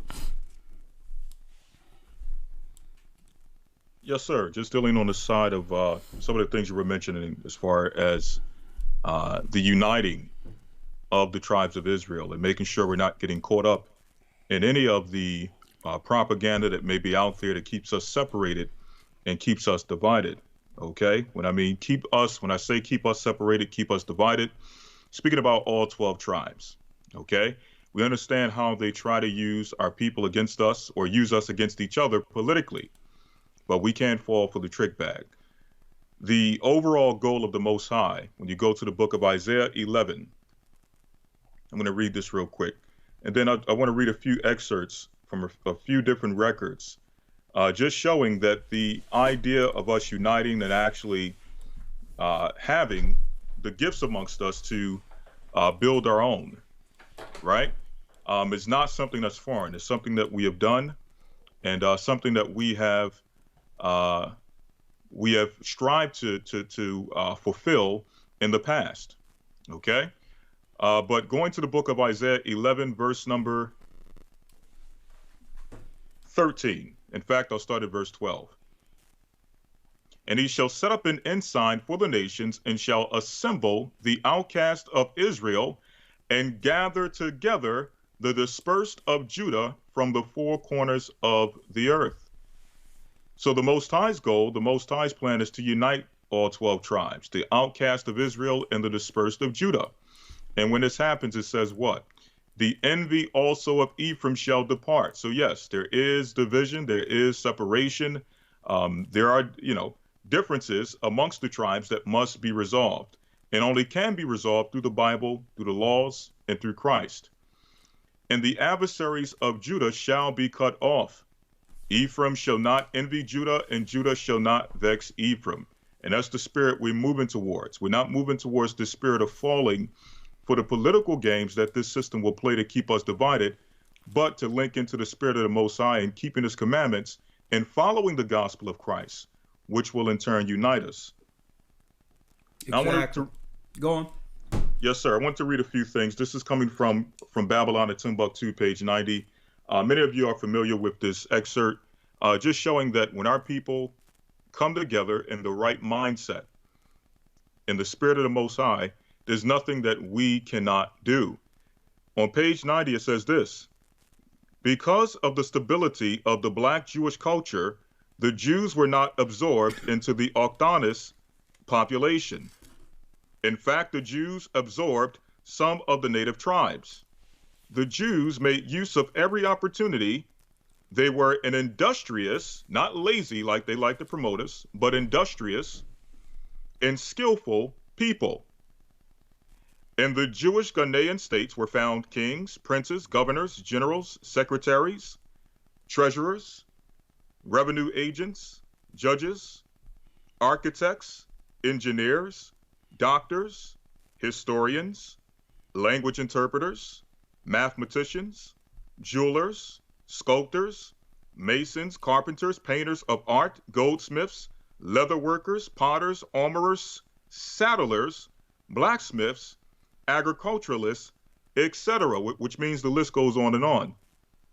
So in other words, any type of gift or skill that is necessary or that is needed to build and to create a society, okay, an autonomous society amongst ourselves is possible, okay? You have our people both in the truth as well as those who are on the outside of the faith, who are, like the Bible speaks of, the harvest is ready, right? The harvest is plenteous, but the laborers are few. Many of these people are waiting to receive something outside of what they've been hearing all of their lives. They're waiting for truth. They're waiting to be converted. So if you can imagine all of these skills being brought together unto the fold of Christ for the use of building something outside of this system that we've all come to realize has been working against us ever since we've been here. As the elder stated, we don't need to beg anyone for reparations or beg anyone for anything to put us in a position to do for us. All of those skills are amongst us. Now, one last thing before I hand it back over, Elder Karshiyar, I have another book called New World A-Coming, okay?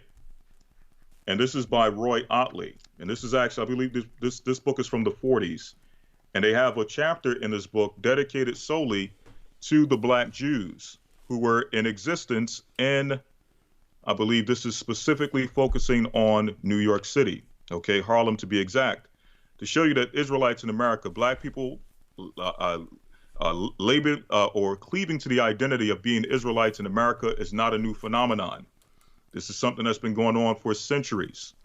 We've always cleaved to the understanding of being the children of Israel. Now, one thing that is highlighted here is that when we did that, we began to actually deal with a spirit of self-sufficiency. This is one thing that they studied amongst the population of Israelites or black people who identified themselves as Israelites. It says this on page 146. Harlem's black Jews, and it's going into page 147, like their more successful white brethren, seek to be self-sufficient. I'm going to read this again. Harlem's black Jews, like their more successful white brethren, meaning white Jews, seek to be self-sufficient. They didn't seek handouts. Okay, they didn't seek for someone to come and look out for them or take care of them or anything of that nature. They sought to be self-sufficient, to build and do for themselves. They have built up to 50 odd businesses or business establishments that include cigar. Now, obviously, we don't deal with cigars and things of that nature, but these are some of the businesses they built. Cigar and stationery stores, tailor shops, laundries, a gas range repair shop, and restaurants serving kosher dishes. They patronize almost exclusively stores owned by Jews, whether white or Negro. So going back into what the elder was stating, that when we start to build for ourselves, what happens? We start to patronize each other. And I'm going to more than likely go to a business of a fellow Israelite who produces or gives some or offers some labor or some skill before going to someone else. And that's not racist. That's what every nation does. Okay. Reading on here, closing out, it says they patronize exclusively stores owned by Jews, whether white or Negro, and whenever possible, black Jewish merchants employ Jews. So they began to give each other jobs, employ each other. There's also a similarity of employments. The Negroes are garment workers, painters, plumbers, and carpenters. Rabbi Matthew himself, speaking about Rabbi Wentworth Matthew, himself once earned his living as a carpenter. Okay. Another thing it mentions, I can't find the excerpt at this point, but it also mentioned that they, desired to get off of public assistance and things of that nature. These are things that we sought to do, but it first had to come with a spiritual movement, us realizing who we were, our nationality, but also linking that into something spiritual. Like the elder just stated, it's not going to come from us just coming up with some initiative as black people to build something.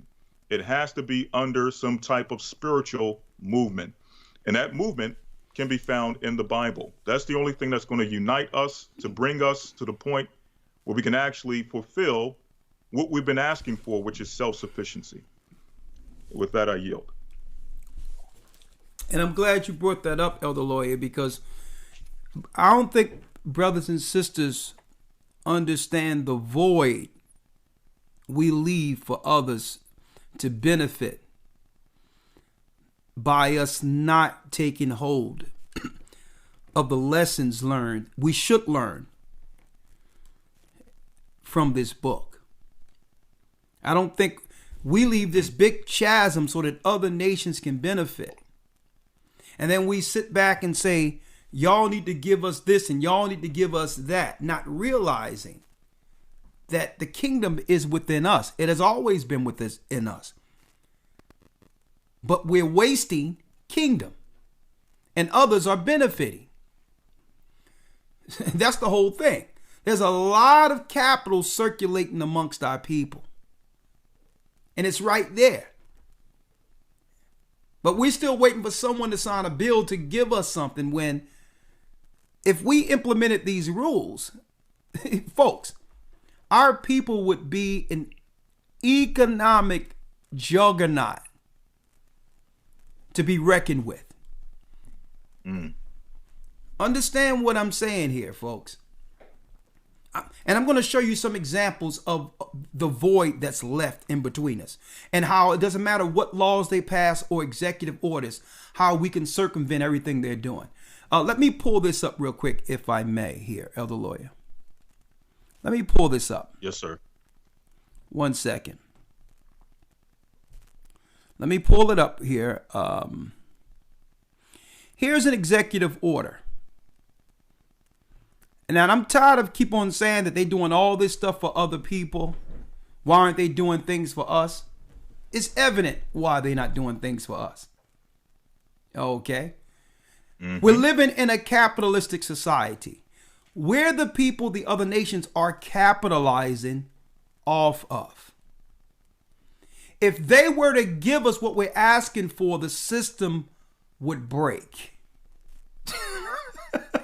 There would be no capitalism if they were to give the foundation that everyone is capitalizing off financial equality. It doesn't work that way. The system will break. But I'm going to show you how you can overcome some of these orders in some of the examples I've just mentioned. You noticed that as long as Malcolm X was teaching in America about Islam and blacks and black empowerment and all those things, that really, even though the government was checking him out, they didn't really feel that he could actually move the needle against their aggressions, against their conspiracies when it comes to how they treat us as a people. It wasn't until Malcolm went overseas and came back that they realized, what was really going on, and how if he was to give the slaves the insight of how the world really operates, it would totally disrupt their usage of our people. It was about being able to do business on an international level and show our own people how to do so as well, is what they felt was a serious threat. So let me show you this. Executive Order 13515. This guy has signed more executive orders than the last 3 presidents combined, and he's still signing them. Here's one order: the Asian American and Pacific Islander community. Now let's check this out. Increasing participation. I'm checking out these orders every day. At night, I'll be checking them out. Increasing participation of Asian Americans and Pacific Islanders in federal programs. What is this?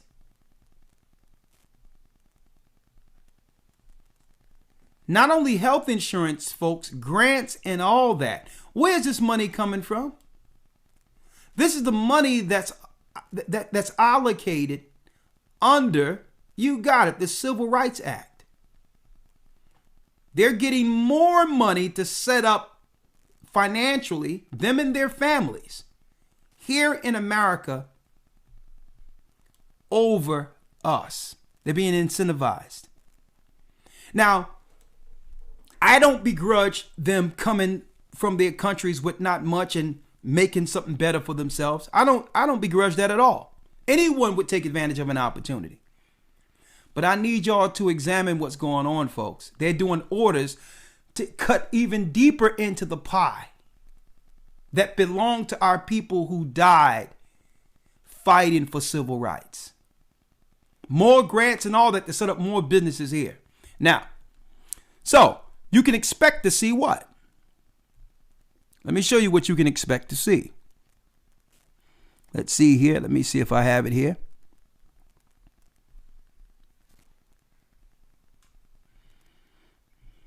You can expect to see more of, you got it. There you go. More of these set up right before you, using the money your foreparents died getting under the civil rights movement. Right? So I don't begrudge this. Okay, that's fine. But what if they set that whole shop up and according to the laws under our God, we began to support our sisters who own those shops and make sure that it's a violation if anyone go and support any people that's coming over here to sell our women anything. It doesn't matter what orders they have signed. It takes two to play, right? You can have all the grants you want, but what happens if we don't walk through those doors and support you? And we begin to support our own people who are suffering and need the money anyway. What happens? The whole thing topples on its head. It topples. It just topples automatically. It's not that we have to ask them for anything. It's restructuring the game. Knowing that the kingdom is within you. These people are getting filthy rich and building all types of things and wealth for their families back home with no care to what happens with the future of our children. So let them sign all the orders they want. Let them do whatever they want. If we were to organize under the Most High and set things like it was before the fall, it doesn't matter what the Gentiles conspire to do. We would have enough to support each other and help each other. This is what Christ meant by the kingdom cometh not by observation. We're always looking for someone to save us from the outside. He says, don't you know the kingdom is within you? Every empire was built off of the backs of slaves, just like ancient Egypt. Without slaves, no kingdom. When are you going to use your gifts for your people?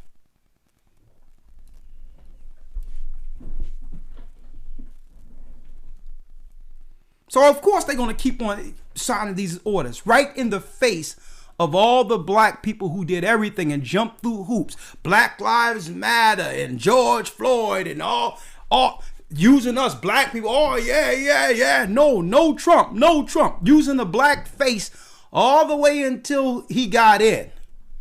Just to say, well, now I'm going to show you what I really feel about you. Okay?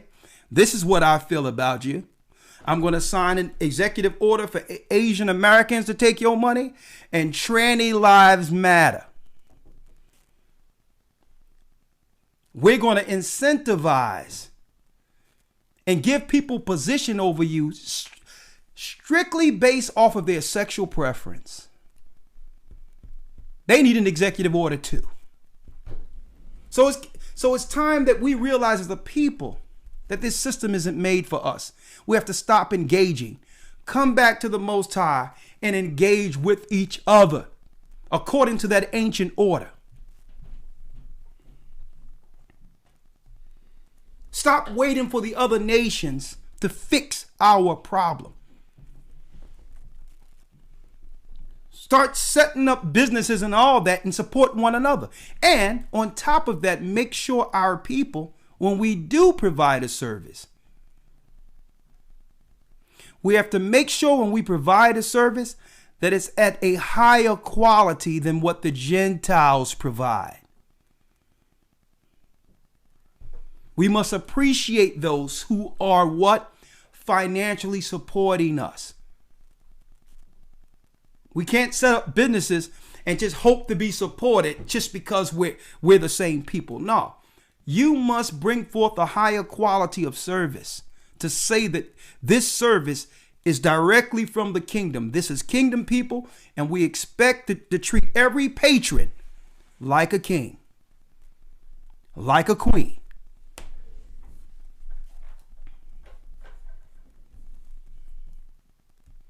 Last but not least, another lawyer, I'll let you be able to say a few things, and I have Ramar who can come in also.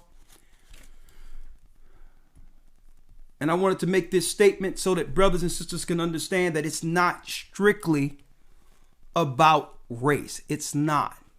But you have to understand what Jacob's trouble is. You have to understand that we're between the crosshairs and any resources we have one amongst each other, whatever resources we have left must be made into something tangible that can help our people survive through this, because they're cutting us off. When our people on every level, in every area, it's time that we circle the wagons and say, you know what? We need to be able to at least support each other. And stop letting Gentiles come in and circumvent us and all that. Okay? The other thing, Elder Lawyer, I need you to read one more scripture, Luke 16. Luke 16 and 9, where Christ said this in particular. And I'm pointing this out because this doesn't mean that we don't associate and do business and have respect for other nations. To hate other people and to say, I'm not down with other people, you know what? That's utterly ridiculous in a world in which we all have to interact one with another. Christ interacted with all people, but we have to do it on righteous terms. So we're not saying don't do business and don't do certain things with other races of people. No, but we have to do it. We have to do business on righteous terms. If we're going to deal with the Gentiles, it's going to be on righteous terms. It's not going to be you taking advantage of me and my people. If you benefit from off of us, we're definitely going to benefit from you. So I want to put that out there so that nobody can think that this is a separatist type of ideology. It's not. Every nation consider their race first, outside of us. Considering your own people isn't a separatist or a racist. It's setting the terms for business. Okay. Let's read Luke 16 and 9. Let's read it. Yes, sir. St. Luke chapter 16, verse 9. And I say unto you, make to yourselves friends of the mammon of unrighteousness. Read that again. And I say unto you, make to yourselves friends of the mammon of unrighteousness. Of unrighteousness. So these other nations, they're dealing with Buddha. They're dealing with all types of stuff. But Christ says still make friends with them. See? You can still make friends with them because they're dealing on your terms. And sometimes in those interactions, they'll turn their unrighteousness to righteousness, working with you. Read it again. And I say unto you, make to yourselves friends of the mammon of unrighteousness, that when ye fail, they may receive you into everlasting habitation. So when you fail, they will receive you into everlasting habitations, which means you may be down and out one day, but your interactions with that person will lead to them helping you at a time of distress. So you can't run around just cutting people off based on race. That's stupid. We're living all in the same world. We have to be able to interact with each other. But it's time that our people start setting the rules of engagement when it comes to business. Like Nehemiah did. He didn't say that they couldn't set up shop to sell to our people, but he set the parameters to win. You're not gonna come over here breaking our laws that you're not subjected to sell a few of your your trinkets or whatever the case is. So I know a lot of you didn't even realize all this was in the Bible. And if we set this forth, we can immediately get control over our environment, over our community. Last week, I went into the cleanliness component. Something that can be easily fixed. All the money we have amongst our people being millionaires and all that, and rappers and all that, entertainment, basketball, billions of dollars, signing $30, $40 million contracts. And we can't go back to our city and make sure every home in the poor communities have a safe sanitation scenario where our blocks are clean every day. The cleaning component, making sure that no Gentile is going to sell us unclean food. You can only sell us food according to our dietary law, or your store goes out of business. If you're going to sell us unclean food, you sell it to your people. We're not going to let you come from someplace else where you would never sell your people this junk to come amongst our people to poison us. So that's setting the rules of engagement when it comes to cleanliness. If you're going to do business with us, you're going to do business on our terms. Okay? We don't care what orders are set and how many people come over and all that other crap. We won't do business with you. I'm going to tell you, if we were united under that ideology according to the Bible, our social ills would be fixed overnight. No, we don't eat pork. No, all the churches in our community don't deal with Sunday no more. We deal with Sabbath. Sunday is a work day. It's a business day. All together. And guess what? In order for these Gentiles who come amongst us, in order for them to actually benefit and financially aggrandize themselves, you know what they'll do? They'll adjust. They would adjust. Or go back home with no business. You come into the community to set up a shop, guess what? Some brothers are coming there saying, okay, why didn't you check with us? How can you just come and set up something in our community and don't even know who's running things around here? Right? Here's another thing. We got brothers from all, in different countries and all that. You got a brother who went into a South American country. You understand? When he went into a South American country to be able to do business or anything, it doesn't matter, farming or whatever the case is, they was told immediately he was directed to who he have to talk to who's over the town before he can do anything there in a South American country. He had to get the okay to do anything in that area. And I'm like, and I'm talking, this is recent stuff. And I'm like, well, hold up, man. You mean to tell me that they can come in our community without checking on anything? Without understanding who's running what? You can just come and just make money off of the community without a tax? Without an agreement with the leaders of the community? The problem is there is no leaders. And this is what they fear when it comes to the awakening of Judah. The awakening of Judah. Because when Judah talks, guess what? When Judah began to bring it forth, it moves the needle. You can say what you want about any other people. But look what happened when Martin Luther King, Judite, stood up. It had a ripple effect on civil rights, not just in America, throughout the whole earth. When Malcolm X stood up. This is what they're afraid, because when Judah come together, it could be Crips, Blood, whatever the case is. A pastor, someone who's over a mosque and all that, but we all black, we all Judah. Guess what? Let's all talk about the rules of engagement when it comes to commerce and how people how other nations come into our community without checking with us first.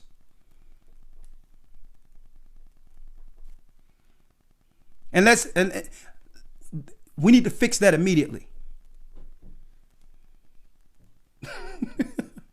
Because the finances coming into our community was meant to do what? Embolden and do what? Improve our community. We're supposed to have our own markets, our own this, our own that. More money's coming in, but yet we're getting less and less and more sick and more destroyed than any other people with all the money circulating. You got weaves, you got this, you got that, you got hair care products, you got barbershops, you got all this stuff, and everyone is benefiting except us because there's no one in particular they have to go to and check before doing business. And I don't understand how you got Bloods, Crips, all these other guys who have pull, OGs, all of them who have pull, not realizing, oh, we need to come together and stop the bleeding. I don't care what the orders are. We need to set a standard. No Arab is going to come in our neighborhood talking about he's DJ anything. We're killing all that. We're taking back what belongs to us. And, you know, it's about circling the wagons to protect our people going forward. And when Judah began to establish these things, the other tribes are just going to fall in place and see the benefit of it. Elder Lawyer, I'm sorry, I'm going on my diatribe. Anything else? No, sir. That's it. One more scripture, please.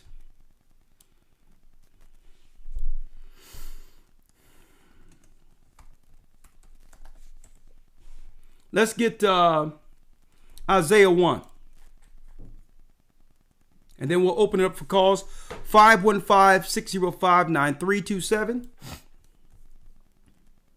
I have a few announcements to make. Real quick. Have a few announcements to make, and then we jump in all the way in. And I'll open up the calls. The enemies has a saying. Keep your friends close and your enemies closer. Well, Amalek, Esau, the Roman plan against the children of Israel, started with what? Amalek and the Amalek, the Roman plan, let me read this, against the children of Israel started with Judah, is in full gear. This is what they've done against us. They've tried mass incarceration, flooded our neighborhoods with drugs and guns, incentivized our women against us, and have pitted the man against the woman, and used and are still using immigration through social engineering to replace us, while ramping up euthanasia programs. Their euthanasia programs is now killing our elderly under the Colt 45 virus, and at the same time chemically sterilizing our youth. Last but not least, Edom have replaced our strong spiritual leaders with perverted reprobates who are literally masquerading as civil rights leaders. All this stuff, Black Lives Matter, these are all canned leaders. They're not our leaders. We must reject it altogether. These are immoral demons they have put up with a black face to lead us to hell.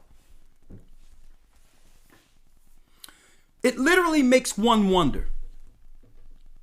Do we stand a chance with all of these evils aimed towards our people?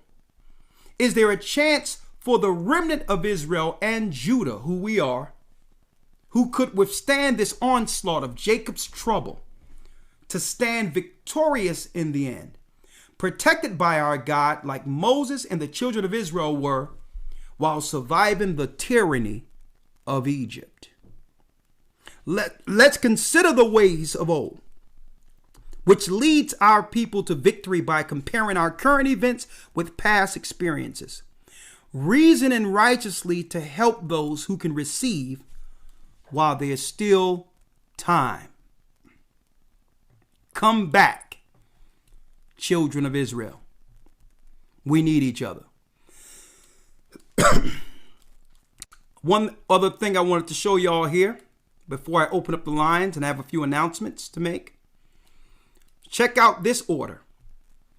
Joe Biden signs executive order condemning anti-Asian racism related to the Colt 45.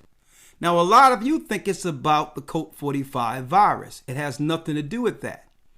Now that our people are coming back into our own, they are afraid of what might happen when they begin to cut us off our food and other things.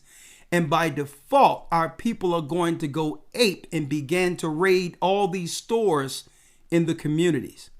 They're looking to cause a community war between blacks and the immigrants working in our communities.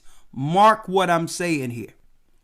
If you cut off the food, cut off the food stamps, and you claim that people cannot get food or nothing without them getting a shot, the first thing our people, I know my people, I was raised North Philadelphia, 15th and Diamond. The first thing they're going to do is go to the corner store and do what? That's right. They're going to go to the corner store and do a live-in. This is where our people will eat for a while, knowing where the food is for the block. That alone is going to cause civil unrest. Mark what I'm saying here. And I'll make sure I'm going to download these and document today to let you know what their plans are. Okay? This is why they're doing executive orders. Asians never needed executive orders to protect them. Okay? Under some civil rights. No, this is about incentivizing their protection, knowing that they'll need it once the government begin to cut our people off. Okay? We're coming through, and they know it. So this is what these laws are being put in place for. All right? Let me see, is there anything else that I missed here before there's other things, but I'm going to leave it up to you all to give us your insight. Comparing things to the past, what are your ideas? What do you think on the things outside of what I'm saying that we could actually add to this that will help our people see the benefit of actually coming together and supporting one another? First and foremost, and I'm going to say this, I'm not aligning myself with anyone, regardless of color, that don't believe in the Bible. I can't help you. I can't support you.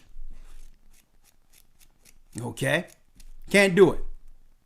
And the reason why, and this is why, I don't know, I can't sit and plan with you without knowing what your objectives are. Okay? For or against the laws of God. You might think it's okay to deal with the alternative lifestyle and that it's live to let live, when I know that you're doing all that amongst my community that's going to affect my family, who's the children of Israel. So either way, it will negatively affect my people. So unless you believe in this Bible, there's no agreement we can have, because two can't walk together unless they be agreed. I can't agree on supporting you or trusting you without what? We must first agree before doing business on what laws we agree on. Okay? Where do we stand morally, traditionally? Okay? So that's where it starts for me.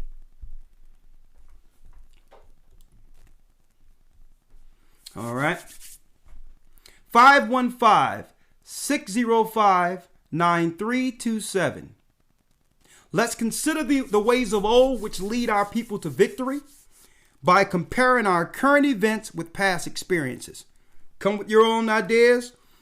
Tell us what you think about tonight. And let me tell you, folks, I want to say right out, I want to appreciate all of those who are in the academy, and they'll tell you a lot of information is being conveyed through that Hebrew and Bible Academy. Some guy just sent me a message today and say, listen, this thing is so deep that I want to sponsor 4 people right now.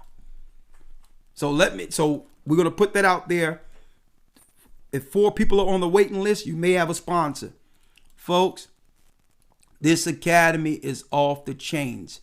Resources, the documents, the Bible breakdowns, how it's all structured, the news, along with Elder Lawyer doing Hebrew 101. Folks, there's nothing like this in the earth. And it's only $150 for 3 months of serious learning. This coming Sunday, we're going into what really happened in slavery. Understand this. Everything they told us that happened in slavery, the way they put it, was a bold-faced lie. It was a bold-faced lie. They made us believe that all white people we see had slaves, when really it was the corporations. That's right. The royal families, Amalek, who set up the plantations to have white Christians take the fall for all they have done. I'm going into indentured servitude, the laws of servitude and slavery in the Bible. I'm going to break down we're going to have the white papers on how they have studied us as a people to keep us psychologically detached from our God, so we'll never realize that we're the children of Israel. And I'm going into the first churches that were established in America. All of the original churches before the AME church knew that we were the children of Israel. Every last one. The AME church was set up. That's right. To do what? To circumvent us, to usurp us. The AME church was set up as taskmasters to divert brothers and sisters from the original doctrine that was taught right off the ships. We had free people, not slaves, free black people teaching that we were the children of Israel. Converting slaves and all that. So this coming Sunday, you don't want to miss what really happened in slavery. I'm talking about university, white papers, Cambridge, Oxford University, the whole nine. And above all, the Bible tying it all together. What really happened in slavery? Why are they looking to make white Christians the fall guy? Okay. White Christians were also deceived in America. You're not our enemy.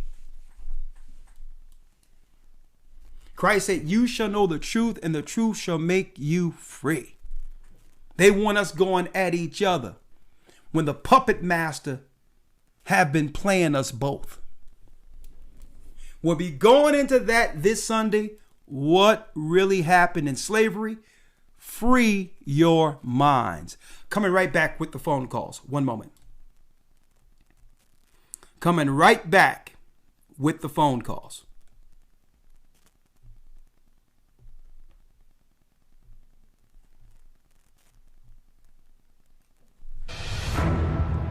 Is it hard to understand the Bible? Is it hard to understand?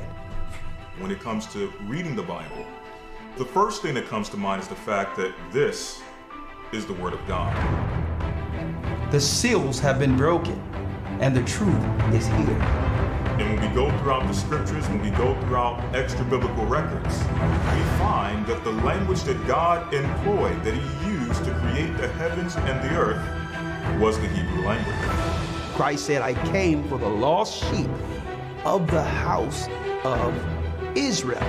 But yet no one, no religious leader, no religious church out there anywhere can now identify the 12 tribes of Israel. Can we?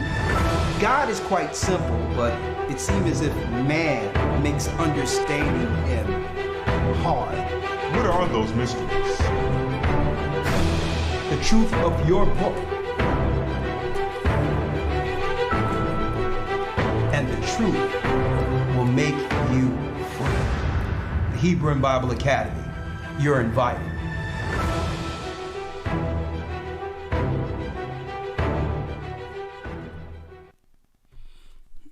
That's right. Go to historytimes.org if you would like to be a part of the academy.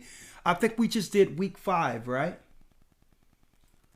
Elder Lawyer, we just did week 5, if I'm not mistaken. So we just left week 4. We're going into week 5. Oh, that's even better. Week 4.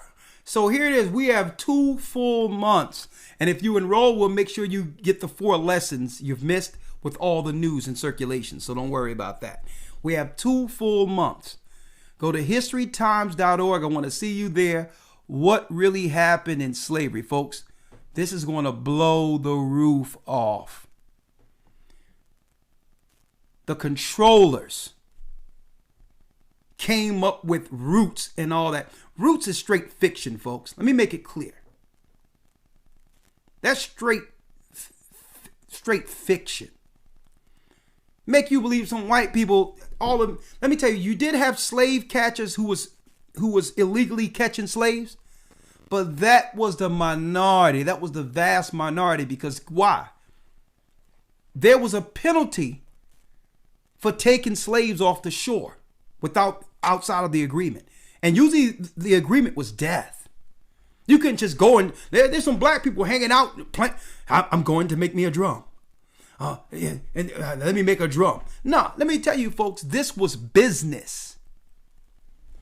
And our people was a part of that business.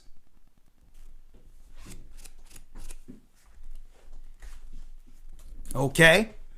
It was a business. And I'm going all the way into it. So that we can stop this thing where every white guy you believe every white guy has a ancestor that owned slaves, when this guy don't have 2 nickels to rub together. No, they don't have the generational wealth of the plantation owners. Who are they? Amalek. I'm going there. Who burned down Black Wall Street? Amalek. Who created the KKK? Amalek. Who set up little dwarfs to get in front of you to get more airtime than the president to tell you to get something shot in you? Amalek. We are going there this Saturday. Be there. I mean, this Sunday. Be there. All right. Open up the lines. Elder Lawyer, you with me, right? Yes, sir. Live and direct. It seemed your video then went. Your video has went? All right. Okay, don't worry about it. I'm going to call you right back, and I'm going to bring you in with the calls, okay? Yes, sir. All right, let me call right. Yeah, let me do that. 1 second. Let me make the calls here, and I'll bring you right in. All right, let's go.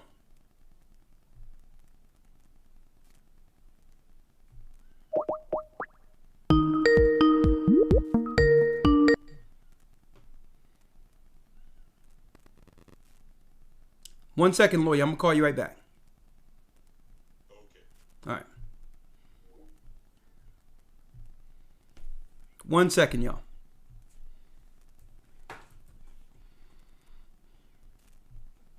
All right, all right, all right. Let's go. All right. Welcome to Blog Talk Radio. Please enter your host pin. When finished, press the pound key. All right. 1 moment, folks. All right. Let's go. Let's go. Let's go. Let's go right here. All right. All right. Okay, let's go.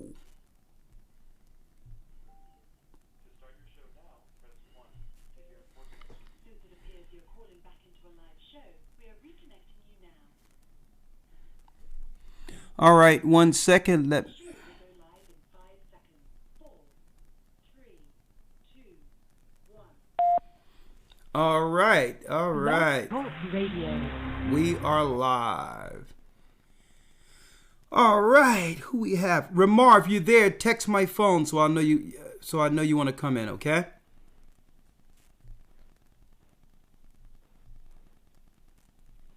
All right. Let me add Elder Lawyer and let's go. 515-605-9327. Lawyer, you're there. That's fine. You could put on your video if you would like. Elder Lawyer. And if you All right, can't, I'm here. Okay, can you put your video on or no? Yes, sir. Try it. Yes, sir. Can you see me now? Oh, yeah, you're good. So you're there with Blog Talk. We're good to go. Let's open up the lines and let's talk about it. Another thing we'll need to do, okay? Check 1, 2. Okay, yeah, we're good there. All right, good. All right, let's go here.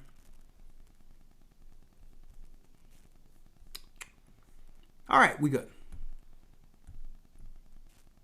Okay, brothers and sisters, let's open up the line here. All right. 515-605-9327. The lines are now open. Starting with 336. Sunshine, I see you there, but I'm going to hold you off for a little bit because I know you have us on speed dial. So I still got you. 336 area code. Then after that, 757 area code. The plan against Judah. The plan against Judah. Let's see. 336 area code. You're live.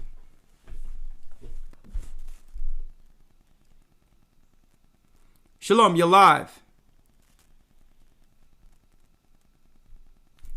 Okay, I'm going to put 336 on hold. I'll be right back with you. And we're going to 757 area code.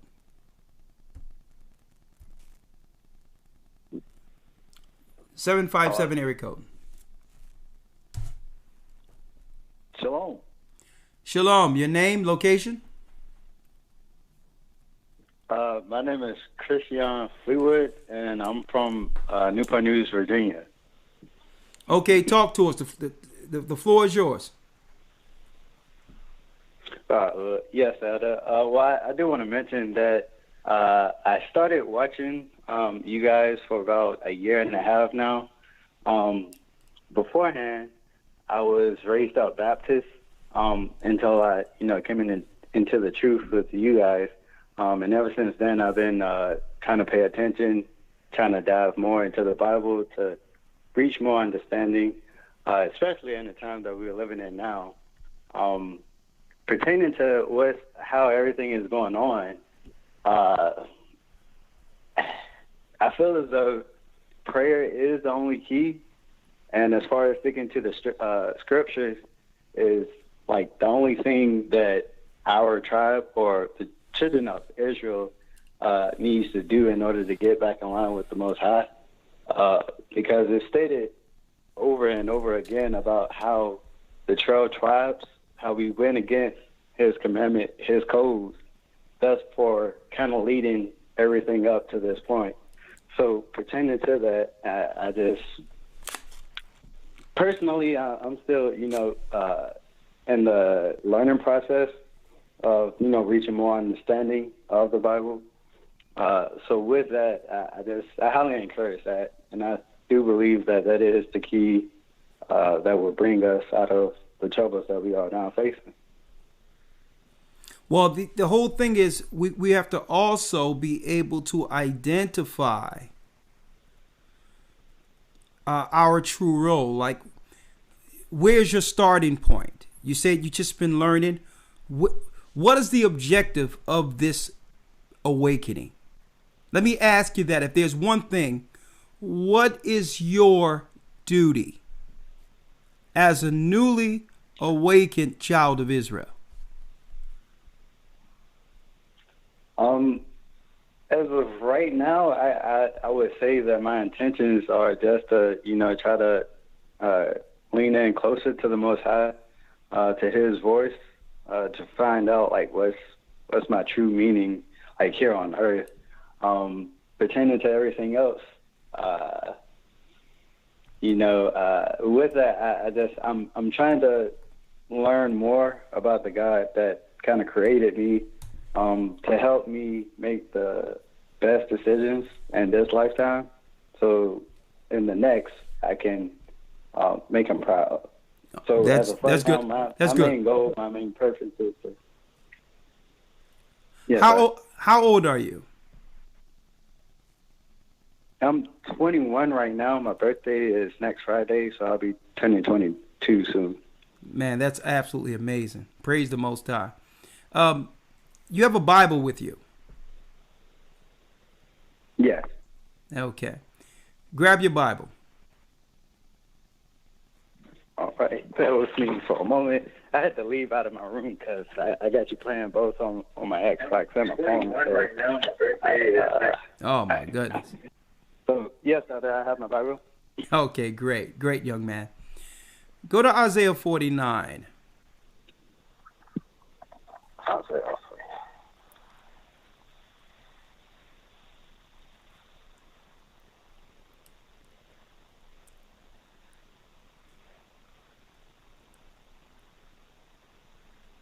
All right. I'm at Isaiah 49. Read the 5th verse. And now the Lord says, who formed me from the womb to be his servant, to bring Jacob back to him. Read. Hold up, brother. Hold up. Listen to me. Follow me. So when you get to the comma, stop. Yes, Do sir. it. When you get to the comma, stop.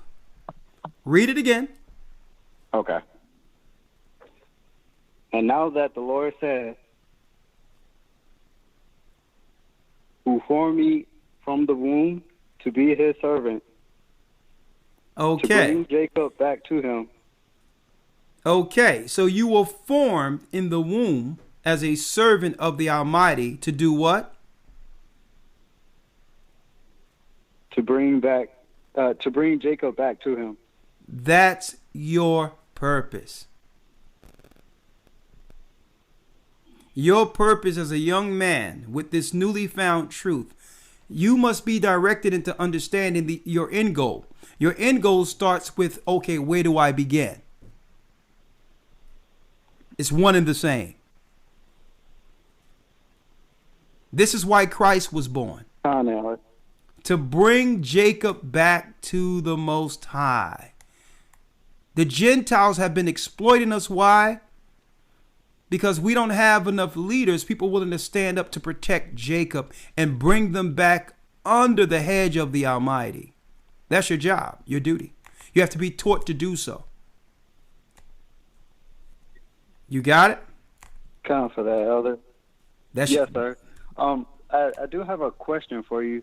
As far as the location that I'm in Virginia, I'm within the Newport News area, Newport News, Hampton area. Do you know a location that's near me?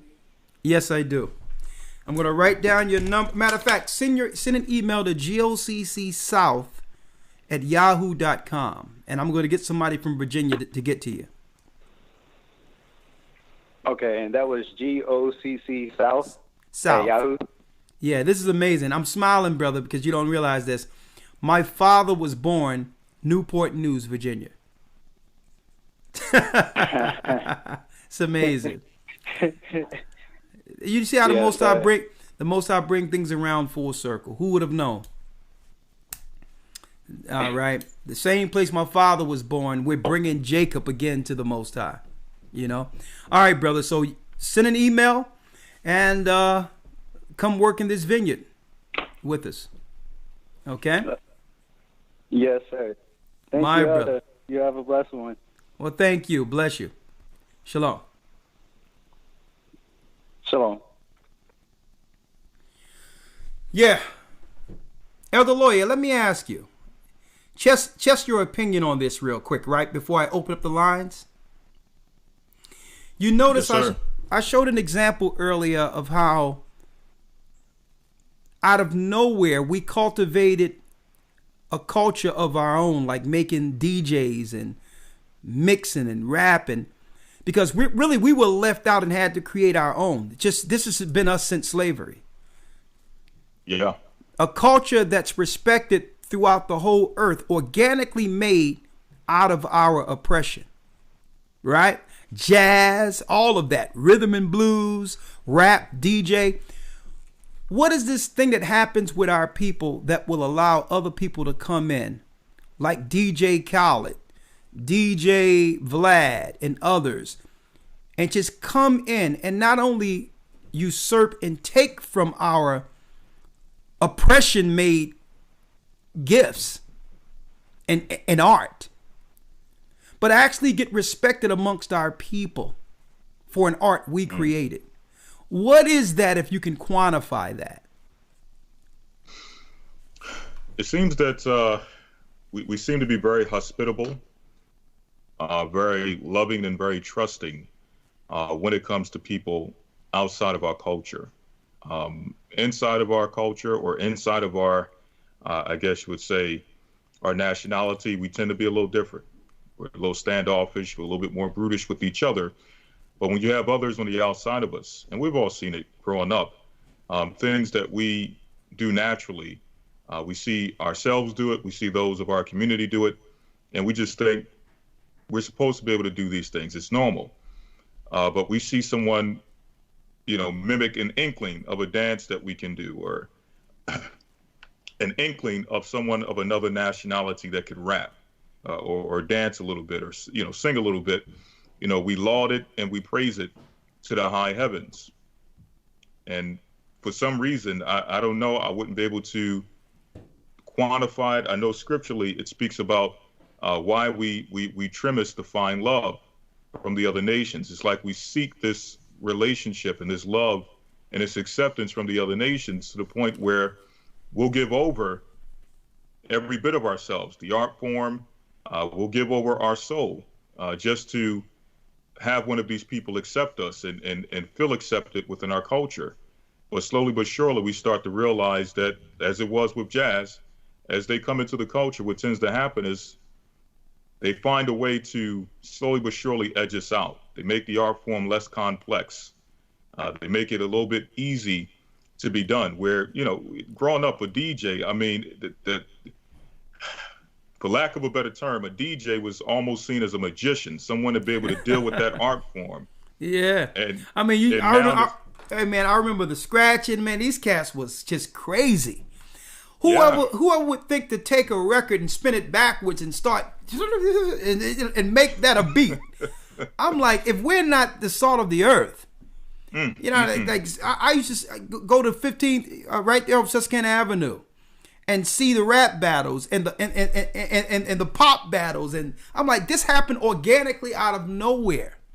Yeah. And just to allow some other people just to come through and say, well, I'll take that. And think about it. When they take it over, it's not like they enhance it and take it to another level. They take it and they simplify it to the point where it's no longer necessary for us. Think about what a DJ used to be and what a DJ is now. Just using that as an example.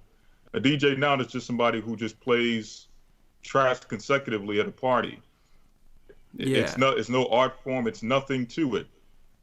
So, with us opening the door, okay, like King Hezekiah opening that door. I believe it was King Hezekiah opening that door for Nebuchadnezzar to come in and see the inner works of the temple. When that happens, it comes at a price, and it usually comes with us being etched out, us being further pushed into captivity, us further losing a part of ourselves, and it's just a continual cycle. But I was checking it out today, man, and it's like, I mean, looking at it for a while, and I'm like, you would think that we would have gotten over the Elvis complex, the Elvis imposition already. You know what I mean? Elvis hanging out. Look, he's looking at Jackie Wilson. The next thing you know, he got a pair of black silk tight pants on, trying to be Jackie Wilson, and he becomes the king. And I'm like, it's just over and over again, the gifts of the Most High have given us. For once, I would like to see us benefit from it. for once, But we're getting there. You know what? Matter of fact, believe it or not, I don't think I have to wait. We're being forced to have to. We're being backed into a corner to where we're gonna have to support and be behind one another. Hey, be careful what we ask for, right? Because here we go. Yes, sir. All right. Thank you, other lawyer. 561 area code. Shalom, Elder. Shalom, you're live. Okay. I'm the one that I texted you today, Brother Harold from the South Florida body. The Okay. truck driver. Okay. I'm the one that texted about sponsoring the 4 people for the Bible Academy. Oh, so you want to And sponsor I feel four like that's the best. four separate people. Okay, let me. Hey, but you know what? I'm gonna take you up on that. 4 people you want to bring in. Okay. Yeah, I need it. Yes, sir. Okay. So I take it you're I in tried this. to do it. You're in this current academy right now. No, I'm on the road. I've been in 9 of them. I'm on the road now. I drive trucks, so Yeah. I can't study it. But what I can do to contribute and bring more people back under the hedge and under the fold of the Most High. Okay. And I'm going to do that every academy, every new academy. I'm going to try to sponsor 4 people. Hey man, I'm gonna tell you right now, brother. I got to try to do my part. Yeah, but let me tell you something. If you're missing this academy, I know you've been in others, but man, some of the literature we're bringing out right now, because even if you're on the road, you can look at the rebroadcast. You don't have to be there Sunday to get the information. You know that, right? Right. Yeah. Right. So I'm just saying, there's a lot of information there, but I'll call you one-on-one, and we can still be able to work something out. Because some of the white papers and and how we're transitioning into this thing is each academy gets more and more, not only just intense, but more clear when it comes to the understandings on these lessons. It does. Yeah. All right. So thank you. Well, thank you, brother. There's some feedback there. I'm going to place you on hold. And Harold, I'm going to call you so that we can deal with the 4 people you want to sponsor. And I really appreciate it, brother. Okay, that's awesome. All right. Awesome. Thank you. Shalom. Okay, look who just moseyed on in. Elder Ramar. How you doing, Elder Ramar? Hey, Shalom, Elder. Is my audio good? Hey, man. You sounding good. Let's go. I mean, I had a serious conversation with you while we were putting together this the broadcast tonight on the topic, and I just wanted to know in particular, is there anything that you wanted to say based on the topic? This is the regional elder over the Texas area. For those who don't know, Elder Ramar, talk to us, brother. The floor is yours. Yes, sir. Well, definitely Shalom, Elder Ricard, Elder Lawyer. And, Shalom. Man, I mean, y'all covered so much and hit the nail right on the head with this topic tonight. So, I just kind of wanted to maybe highlight a point of what y'all were dropping. But it kind of goes in with Nehemiah. Y'all went into Nehemiah. So we're talking about, getting back to having our own businesses and dealing within our own community. The thing that came to my mind was, okay, once we start doing that, how do we now protect what we've, established when building those businesses, right? So I was thinking about the Black Panther Party, because when you look at the Black Panther Party, they had set up their own police to police the communities, right? And of course, we know there were some communist elements working within the Black Panther Party and all of that, but one thing we can take from that is when you look at the drugs that are coming into our neighborhoods, the guns that are coming into our neighborhoods, all those type of things. So now once we start getting these businesses and our own communities established again, how do we now protect that? You see what I'm saying? So how Nehemiah was doing it, I'm looking, okay, we need to set up our authority over our communities so that when these drugs and these guns and things come into our neighborhoods, we can protect our businesses. Because think about it, Elder, when you have all these Black Lives Matter protests, they call them protests, these riots, and even before that, going back to like Watts, what was the first thing when we rioted to go up and smoke?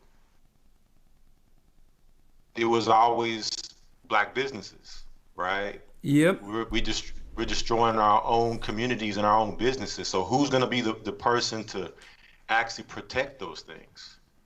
You see what I'm saying? So having our own, authority in place versus having the police they give us, because we already know what we're dealing with that, and the corruption that can come in and can come with that. So, just looking at Nehemiah and how he did it, I'm just looking at, highlighting that point as far as, now once we start building our community back, how do we now keep it protected from the crime that's now coming in, pouring in, that the other nations may use to try to get us to, bait in to the gang culture and the drug culture and all those type of things. So that was one point that I would highlight in this topic. And then one question I had with the Super Bowl article you brought out is one question, and that's pretty much it I have for what I had to say was, so here it is, Joe Biden and Kamala Harris, who is the president and vice president who our people begged for,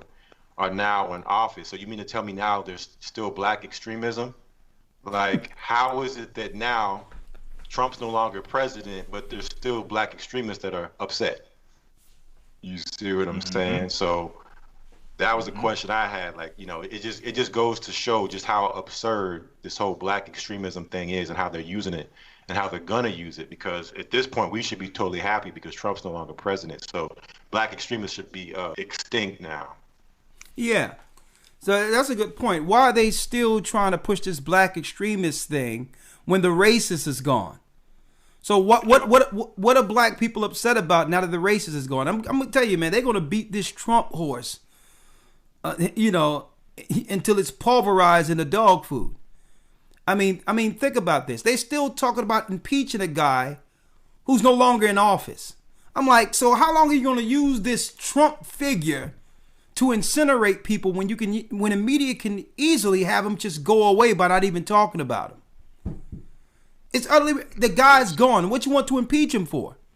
So the whole thing is it's utterly ridiculous. How can you sell black extremism now when you got the two people you wanted? You got Biden and you have Kamala, who's supposed to be a black woman, when really y'all have Kamala Imhoff. And some people like, who is Kamala Imhoff? Her husband name is Imhoff. Okay. So you got Kamala Imhoff and you got Biden. So what is this black extremist thing you're trying to push when black people should be happy at this point with the race is gone? It doesn't matter who's in there. What they're saying, and I know this is what you're highlighting, Ramar, is that they're still demonizing us anyway, regardless of party. They were talking about blacks and NFAC and I'm gonna get you sucker type organizations made up through government. We the not effing around crew, sucker. Yeah, and we coming with guns. They were trying to push that with Trump. But there's no Trump and you're still talking about black separatists and black extremists. If anything, it seems to me the whole black movement have went silent on the Democrat side. Yeah. Ever since the election, black's been silent. So there is no black people looking to do any terrorism or nothing. We're trying to escape the terrorism. Exactly. The chemical and terrorism that comes with this campaign. Anything else, Ramar? Well, and within that, I know Ice Cube was speaking out before the election. So then I was looking, where's Ice Cube now? He was saying all of that. Maybe he is doing some things and looking to do some things, but now it's his time to meet with the party that said that they wouldn't meet with him until after they got elected. So I'm looking to see if he's going to now meet with these demands that he had for black people, not minorities, but black people, because now we see who the minorities are. We see that the minorities are actually everyone but us, right? Yeah. So with these executive orders. I tell you what, don't hold your breath waiting for them to call Ice Cube up with a plan for Black America. That's why they were saying, well, why are you going to come with it now and getting in our way when we can, why don't we get him in office and then he'll call you up? Everyone said that. Where's Ice Cube right now? Right. It seems like he's in the bunker that Kamala husband was in before the election. We didn't even know she was married to a guy named Imhoff. Right. They done pulled him out of the basement and told Ice Cube to go down there. Yeah, and a lot of people still don't know that she's married to him. Like, how often do they show him on TV with her? Hey, man, listen. Only thing I have to say is we've been played as a people once again. We've been played again. Anything else? That was pretty much it, Elder. Great show. Hopefully, as a people, will understand that when it comes to building the kingdom, like you have said, like you others have brought out, the kingdom is within us. It's up to us to bring forth this kingdom. Looking for handouts and looking to the socialist society for this to happen. It's not going to happen. So we have to do it ourselves. Absolutely. We're not waiting. We're not waiting for something to change where there's a come to quote unquote the proverbial Jesus moment and the powers that be says, well, you know what? We're going to give all of you what you really deserve. We're not going to wait for that moment. The kingdom is within us. It's time to circle the wagons and say, listen, let's get on these laws, statutes, and commandments and bring God's people back together and support one another. Thank you, Ramar. Yes, sir. All right. The water. Bless y'all. Okay. Bless you. Now, I want to show this real quick because a lot of people probably didn't know when I said Kamala Imhoff, and she has the right to marry anyone she wants. That's her priority, and I wish her all the best. But where was this guy during the campaign, during the presidential campaign? Anyone?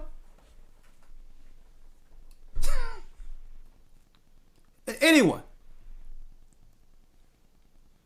Now, I'm not against. People can choose to marry whatever they want to marry. That's their choice. But it wasn't politically advantageous for her to actually, as a proud wife, run with her husband right next to her. Because why? They used her to claim that this would be the black woman's opportunity in office to become the first vice president. They would not have. They would politically. It didn't go over well. It wouldn't have went over well if she would have had this guy right next to her. They'd been like, well, nah. But here it is. Right. So there's going to be other people really calling shots from the White House. And if you believe that he's just a second wheel, you have a lot to learn when it comes to politics. It's called handlers. Let's go. Okay, we might as well get Sunshine in here. She's been waiting. Go ahead, girl. Do your thing. The plan against Judah. Come on, sister. Let's go. Hello? Bless you, sister. Hello? Hi, elders. Hi, how are you? I'm blessed by the best. Bless you, elders. Hi. And his name is AHAYAH. Praise the Most High. Oh, yeah. Elders. Oh, elders. The plan against Judah is now clearly seen with our eyes open, like you were saying, by grace of the Most High. At least those of us who want to see and hear the truth. We, as Israel or Gentiles for Christ, cannot see in hindsight exactly what has been done to the children of Israel in the past and what is in foresight coming down at us day to day and onward as the birth pains tighten. Either the desire to rule over us, and do whatever it is they want with our bodies to continue using us up and spitting us out, or as they have done from the days of old to now, they're outright just wanting to kill us on the spot. if we don't like readily let them do it, or fall into their code, they just want to kill us. And not only are they monitoring how we operate under every circumstance, but they are also prepping us to, again, blame blacks for operating outside of preventative medicine. So more blacks not taking the flu shots is like the officials now saying that this is the same way that blacks are not trusting in the jab, that we are not at all following health protocols and thereby should be deemed the terrorist threat. So it's like we're the terrorists against like the remainder of the live population or the nations, against the Gentile nations. So in other words, we're like so-called hardened, and we're to them the disease against all others, those holding positions such as Biden's tranny health associate Levine has.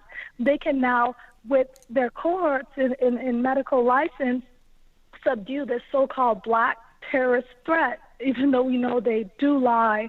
And all the shenanigans that they do, they're using like multi-layers of destruction, willfully, tearing us apart, putting Northern against Southern Kingdom. Like even with that executive order that you brought out with the Asians and Pacific Islanders, either they're using our northern tribes against us, or they're actually meaning Asians exclusively, but doing the same thing like they do with us, saying that minority, but not minority when it comes to financial support.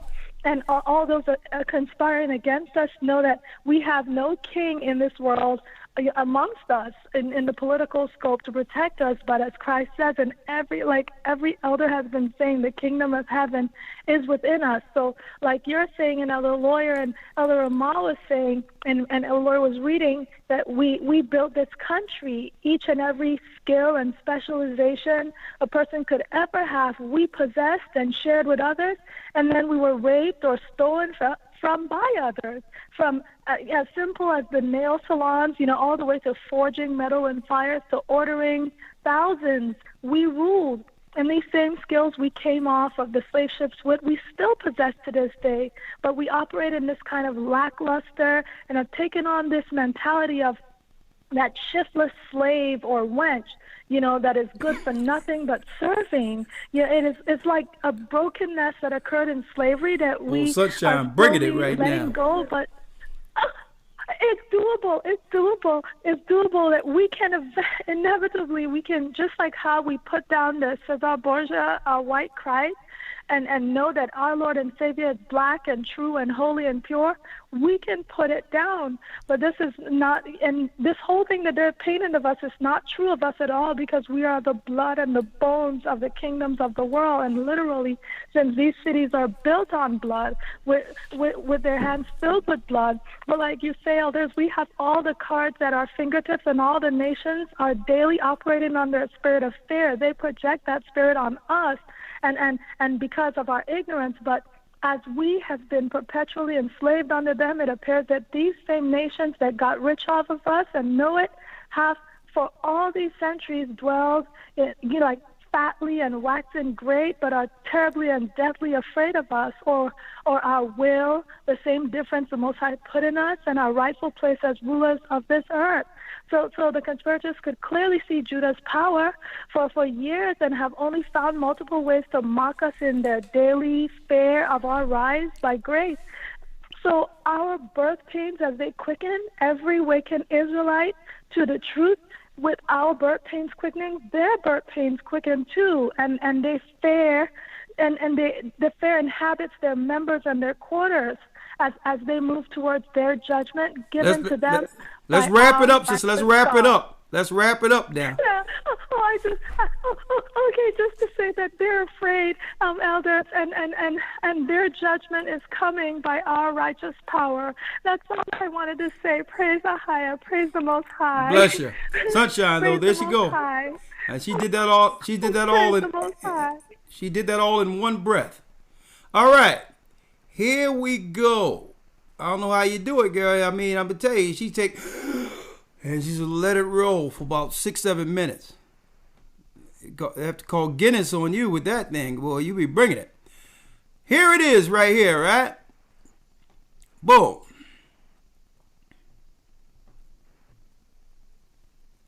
One of our famous Negro whisperers.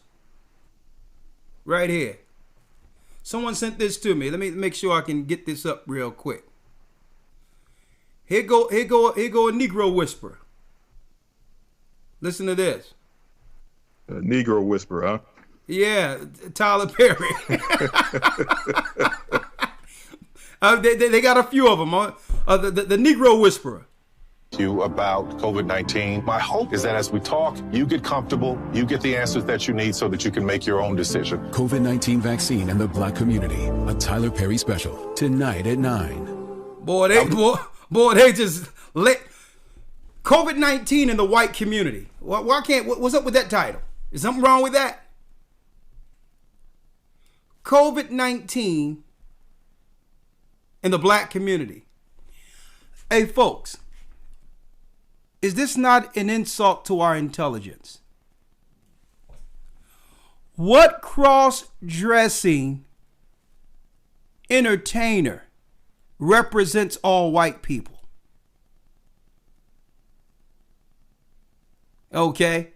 See, so when we talk about the plan against Judah, we have to also be able to break down and highlight Negro whisperers to know that who's these incentivized enemies against God's people.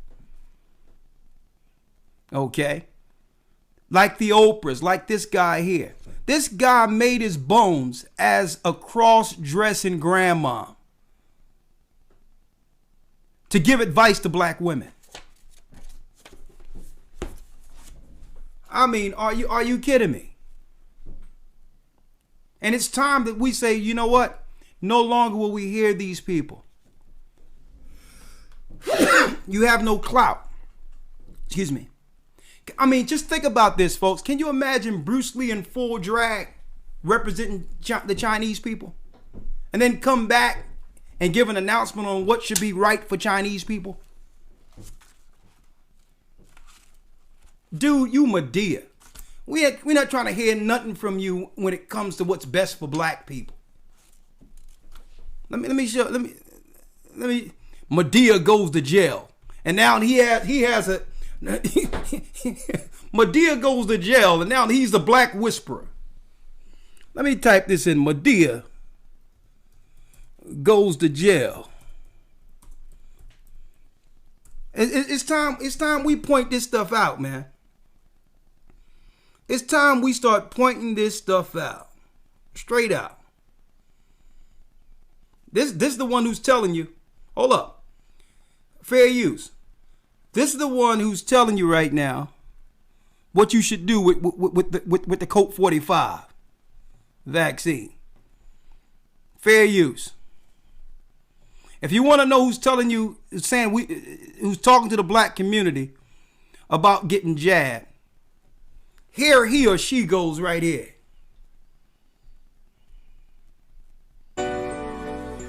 You set a date. Yes, I set a date. You know you're gonna need a best man, right? I found the most amazing dressmaker, and she agreed to do the dress for us. We are all struggling to be our best. Can I have some me time, please? Did I ever ask you for some me time? What the hell is me time? My dear, you have an anger management problem. Fine, Cora. City of Atlanta versus Washington.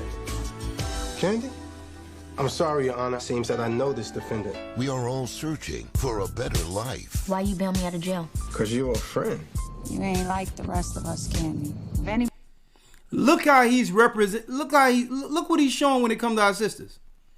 Anybody can get out of here, you can. And we are all on a journey. I didn't raise no punk. You better go get that fool. Between where we came from. What are you doing with her? I was just trying to help her out. You've helped her enough. And who we want. The sacrifices. Don't you feel sorry for me? At least I get paid for what I do now. And the convictions. She's going to jail this time. I ain't going. That make us who we are. I see nobody told you I run this prison. Young man, I guess nobody told you that I'm Medea. Mud to the damn DEA. This February. There it is. This February. The Black Whisperer telling us what we need to do about the Colt 45 jab. It's time that we start calling these people out. When it says Jeremiah 14:2, Judah mourneth in the gates thereof languish. They are black unto the ground. What it means when it says the gates thereof languish, there's no leadership. That void is so, it's so open. That chasm is so vast that cross-dressing actors have now become the voice for Black America. More calls. 336 area code.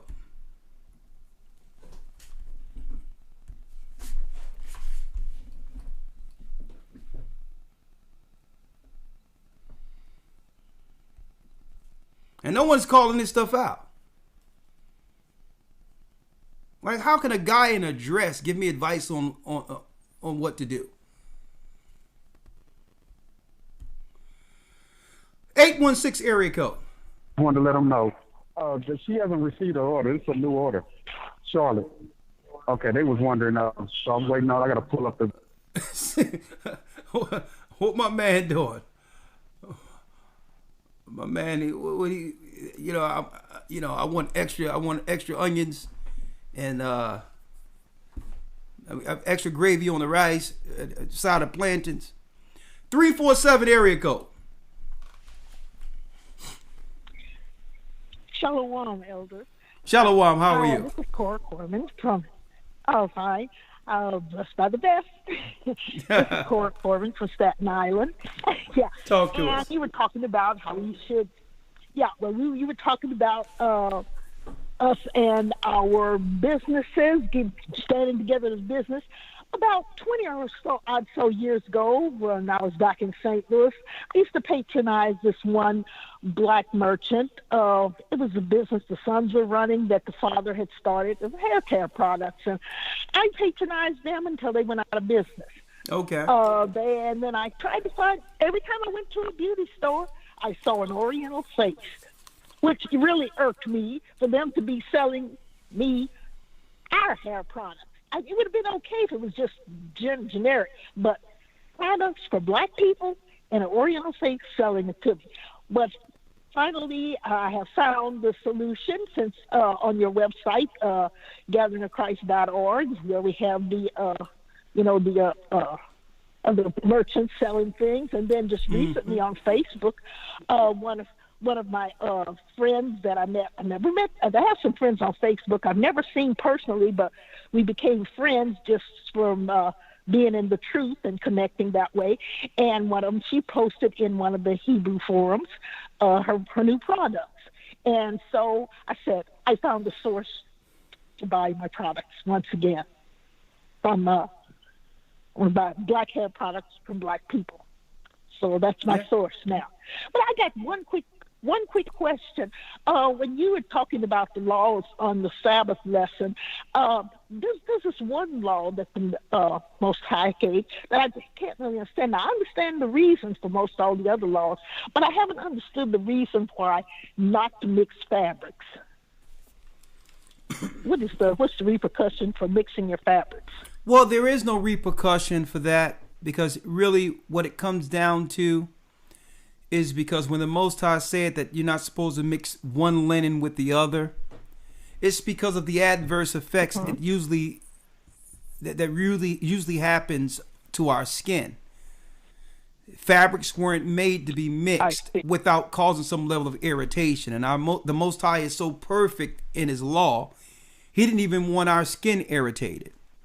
So when it comes to cotton breathes naturally, and it's a good, it's a real good fabric made from plants that was actually made to benefit the skin and benefit the body. It breathes. You understand? So, and not only that, we're under grace to some degree. It's not like we need to look at something and say, okay, that's polyester. So no, it's not. You're not going to get judged for having a polyester suit. Understand? We're not under the power in which we can actually control our own fabrics and own linens and things of that nature. But the Most High did it so that we would stay healthy people. That's what the law was about. Okay? Okay. All right. Thank you.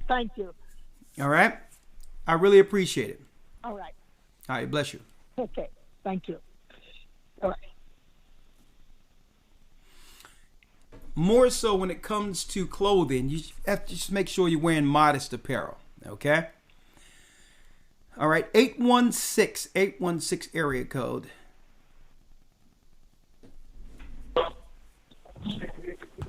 Hello, Shalom. Shalom, how are you?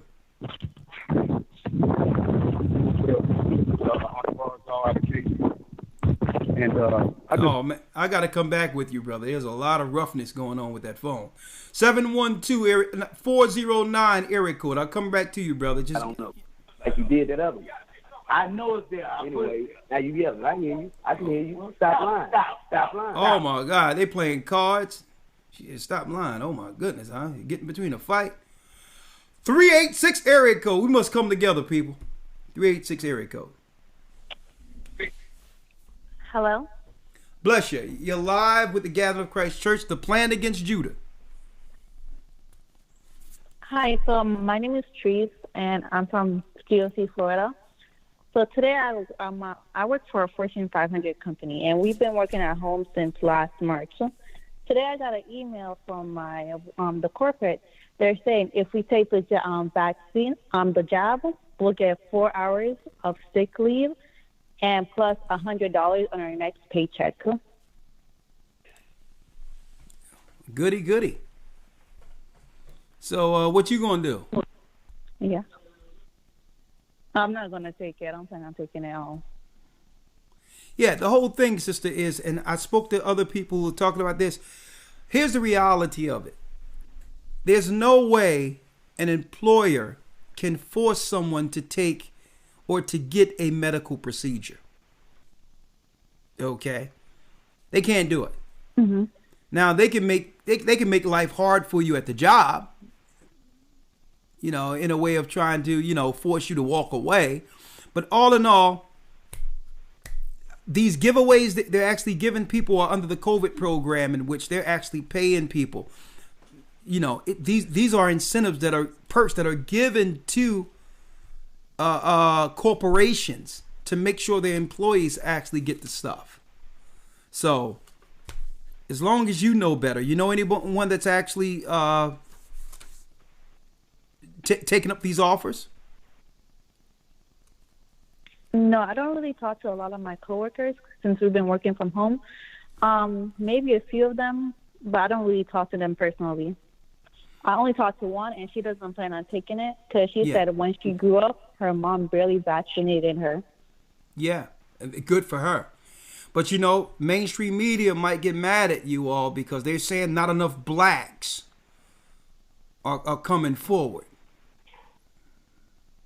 Not enough black people are actually offering themselves up as sacrifices. What do you think about that? Yeah.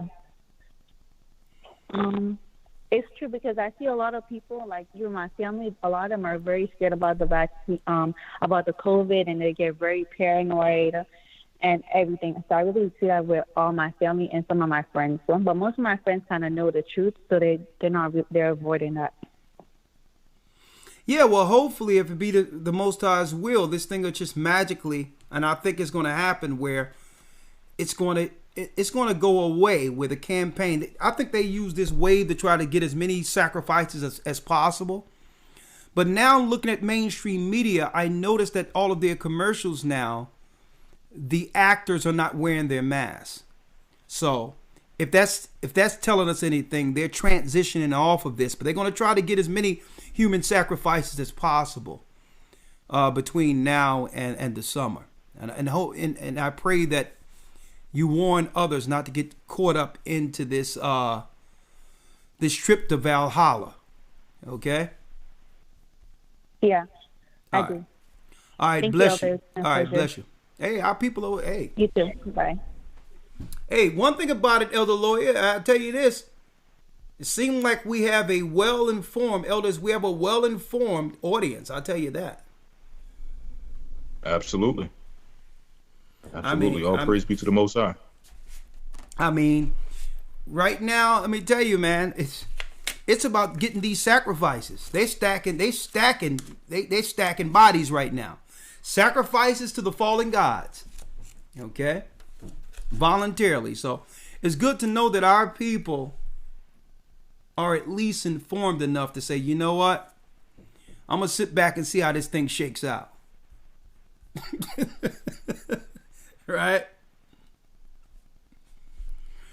All right, let's get the next call. 279 area code. I'm going to take a few calls for the next 15 minutes, and then that'll be the end of our broadcast. The plan against Judah. Talk to us.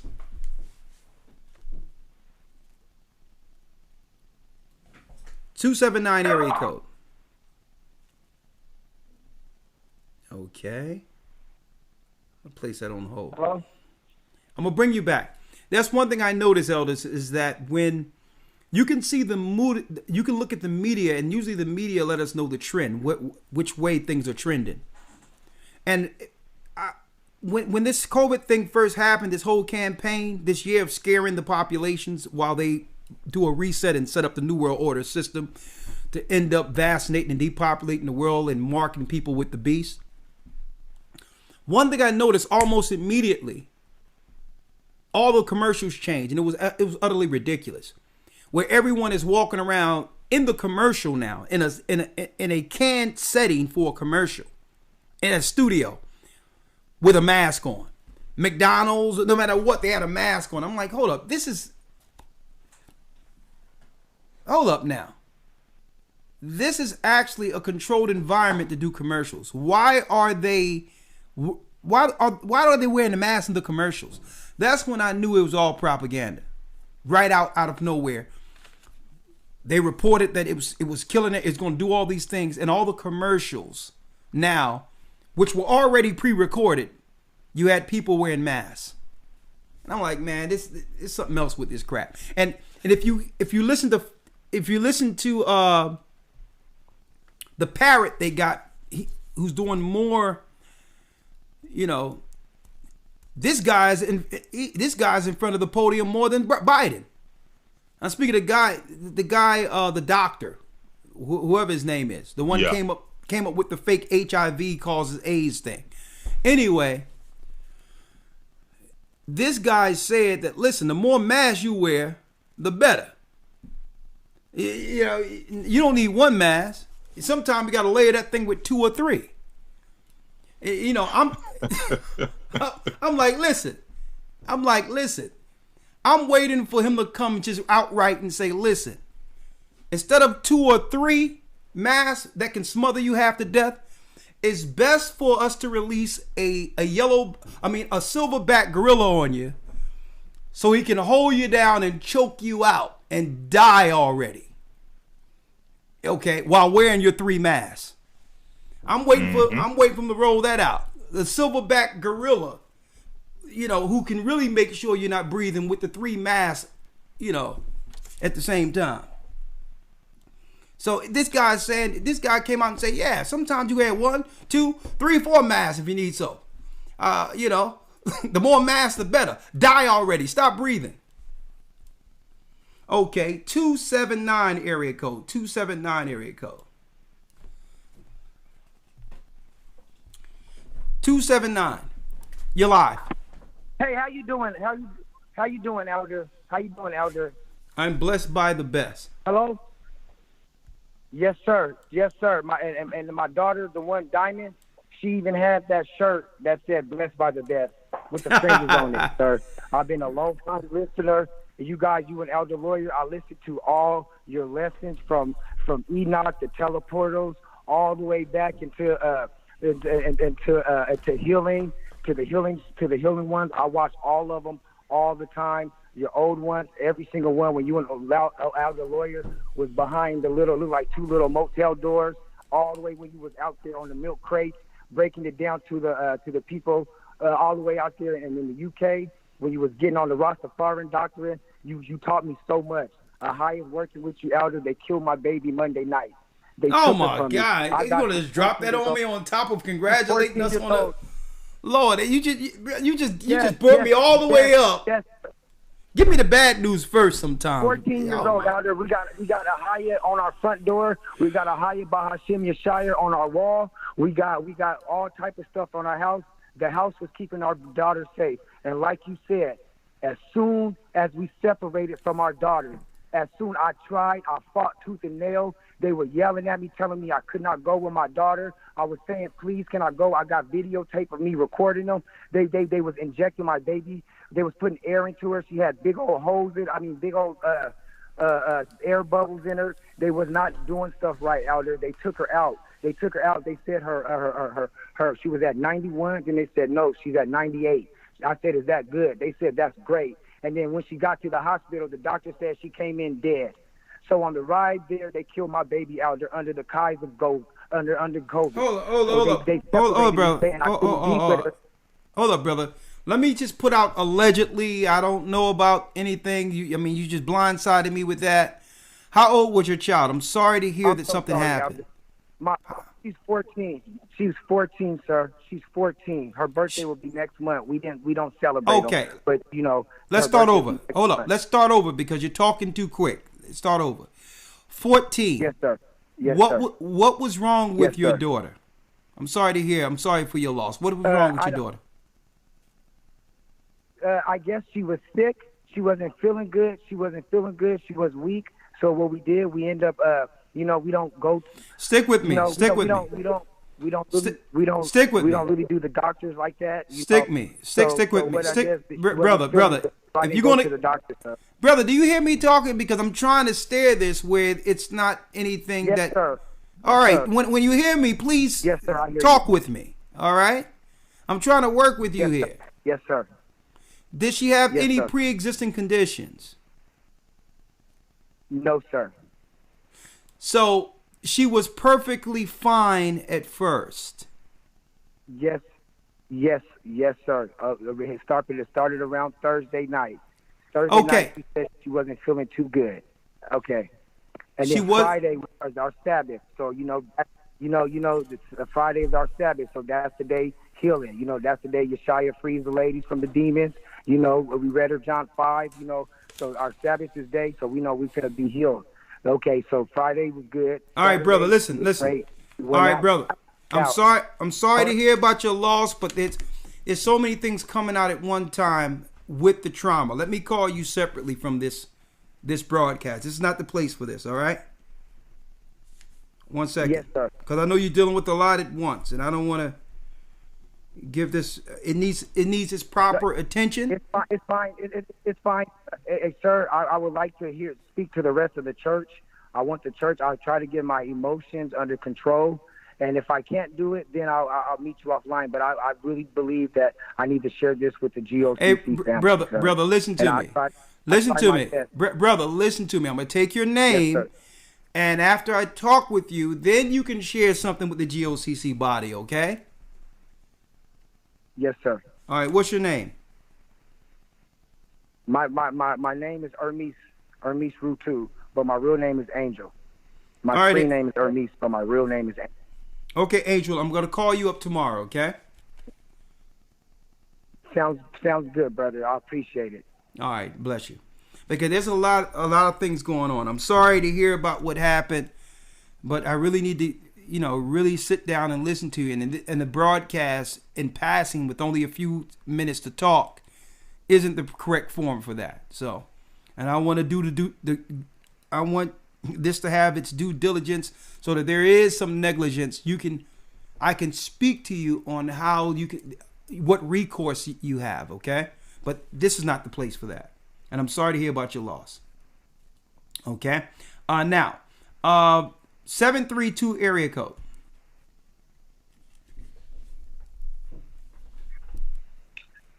Hey, elders, how are you doing? I'm going to get straight to the point. I just heard that last brother, and I feel so bad for him. But what you've done for the community, everywhere, everybody, I'm going to keep it short. I do HVAC, so I'm going to get on topic. I could teach somebody something. If Christ was a carpenter, then, you know what I'm saying? I'm a carpenter too. Any way I can help out, that's what I'll do. And that's it. I really can't hear you guys because I got you muted. I'm on order. I've watched you guys for years. It's about order with you guys. So, and I don't want to keep you long, but that's all I really wanted to say. I can teach people how to live off of heat, air conditioning, and all of that, and that's all, brothers. Where you live at, brother? Condolences to my brother before me. Where do you live? I'm on the Jersey Shore. Jersey Shore. And you say, are you Asbury Park. Are you a professional carpenter? I am. I have a license. Okay, so that means you can put up walls. I work, but I do work for somebody. I work for one of the biggest. Everybody has their gas companies in every region. You don't have to tell me where you work. Yeah, that's fine. You don't have to lay out your resume. Correct. I just need you in particular to tell me you do sheetrock and all that. I've done that prior, but sheetrocking is so much different then, and I've come up to that level. From the ground up. So you are a carpenter. Yeah, you are a carpenter. Okay. All right. So since you volunteered, no, listen. Since you're volunteering some work as a carpenter, that's woodwork. You'll be getting a call. We need you. But it's bigger than that. Like, it's not just woodwork. I've done all of that to get here. Where it's more as far as if your heat goes down, I can help you out with little things. Well, you don't have to pay anybody. Well, don't worry about it. Let me talk to you offline. And I get you right. Yeah. Elder, yeah. Right. I don't want to keep you long, but it's just about the work with the brothers. All right, let's work. I'll talk to you. I didn't want to keep you long. I wanted to stay on topic. Let me have your name. Lamont Leaks. Nice to meet you, Lamont. And bless you. We'll be calling you. Bless you. Okay, sir. All right, Shalom. Bless you. The plan against Judah. The enemy has a saying to keep their friends close and their enemies even closer. Well, Amalek, the synagogue of Satan's Romans plans against the children of Israel, starting with our people Judah, is in full gear. They've tried mass incarceration, flooded our neighborhoods with drugs and guns, have incentivized the women against the men, turned the men against the women, and they've using and still using immigration through social engineering to replace us as I speak, while ramping up the euthanasia program, which is now killing our elderly, and at the same time chemically sterilizing our youth. Last but not least, Edom, Esau is his name, have replaced our strong spiritual leaders with freaks. All right, perverted reprobates who are literally masquerading as civil rights leaders. It literally makes one wonder, do we stand a chance with all these evils aimed towards our people? Is there a chance for the remnant of Israel and Judah who could withstand this onslaught of Jacob's trouble? Is it a way in which we can stand victorious, protected by our God, like Moses and the children of Israel were protected while surviving the tyranny of Egypt? Let's consider the ways of old which lead our people to victory by comparing our current events with past experiences, reasoning righteously to help those who can receive while there's still time. I'm going to tell you it's sad to hear some of these stories, but there's a silver lining in all this. Now, when things are happening to our families, our people through this work are able to put two and two together and realize exactly what's happening to us and to our family. At one time, things would happen. People would die in our families, things would happen, and it was all a coincidence, and we would lay our families down without any answers to what really happened. Okay, so I thank the Most High that now our people are waking up and saying, well, hold up. They've been getting us sick for a long time. They've been using chemicals in our systems. They've been poisoning our foods. They've been injecting us with diseases, claiming that they were autoimmune, hereditary diseases passed down from our grandfather. They have been straight aiming death and destruction through syringes against our children. And if this ministry have done anything, I thank the Most High that this ministry here have been aimed towards what? Healing and preventing sicknesses. Getting to the core weaponry that was prophesied in the book of Revelations about what? The scorpions coming up and stinging the people for 5 months. Stinging them for a time period where the people are walking around wishing they would die, but still is living. Like most people being diagnosed with diabetes and all these other things. Folks, the core weapon against our people that's more deadlier than any gun are in the syringes. And if anything, I'm glad our people are fully informed and know exactly what's going on in their lives right now. And the weaponry that's formed against their family. 832 area code. Only got a few more. 832. Oh, somebody making beats. We got all types of things going on tonight.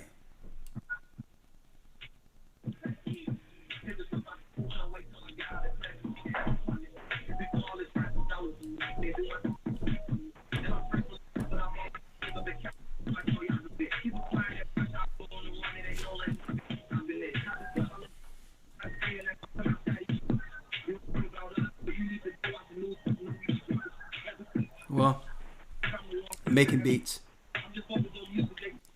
Lord have mercy. Help us. All right. Let me go down the line. Only have a few more calls to make. A few more. Let's see here. Who did we miss? Yeah, they're getting it crunk. At the end of the world, it's all good. 904 area code.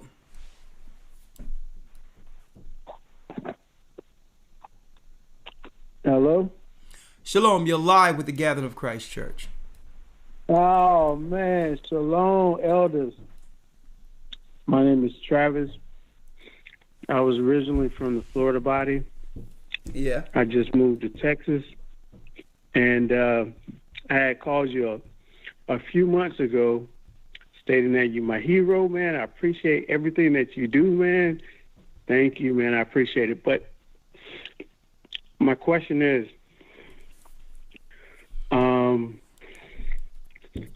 I've never experienced the academy. I want to purchase the most recent academy and 5 previous academies on DVD. Oh, man. How do I obtain it? Hey, you don't gotta worry. Hey, right now, you saying nothing but a word. I'm gonna give your number. We had a brother that's actually set up to get this thing done. He's gonna call you and he's gonna give you everything you need. All right. Let me get your name. Let me get your name. Thank you. All right. My name is Travis. He says, I want to purchase. My phone number is 904. 5 pass academies, all on DVD. All on DVD. Yeah, man. Like, for real, because to be honest with you, I wasn't in position to purchase or to partake in any academy. And all praises to the Most High that he was able to put me in position to go ahead and, give back to the kingdom.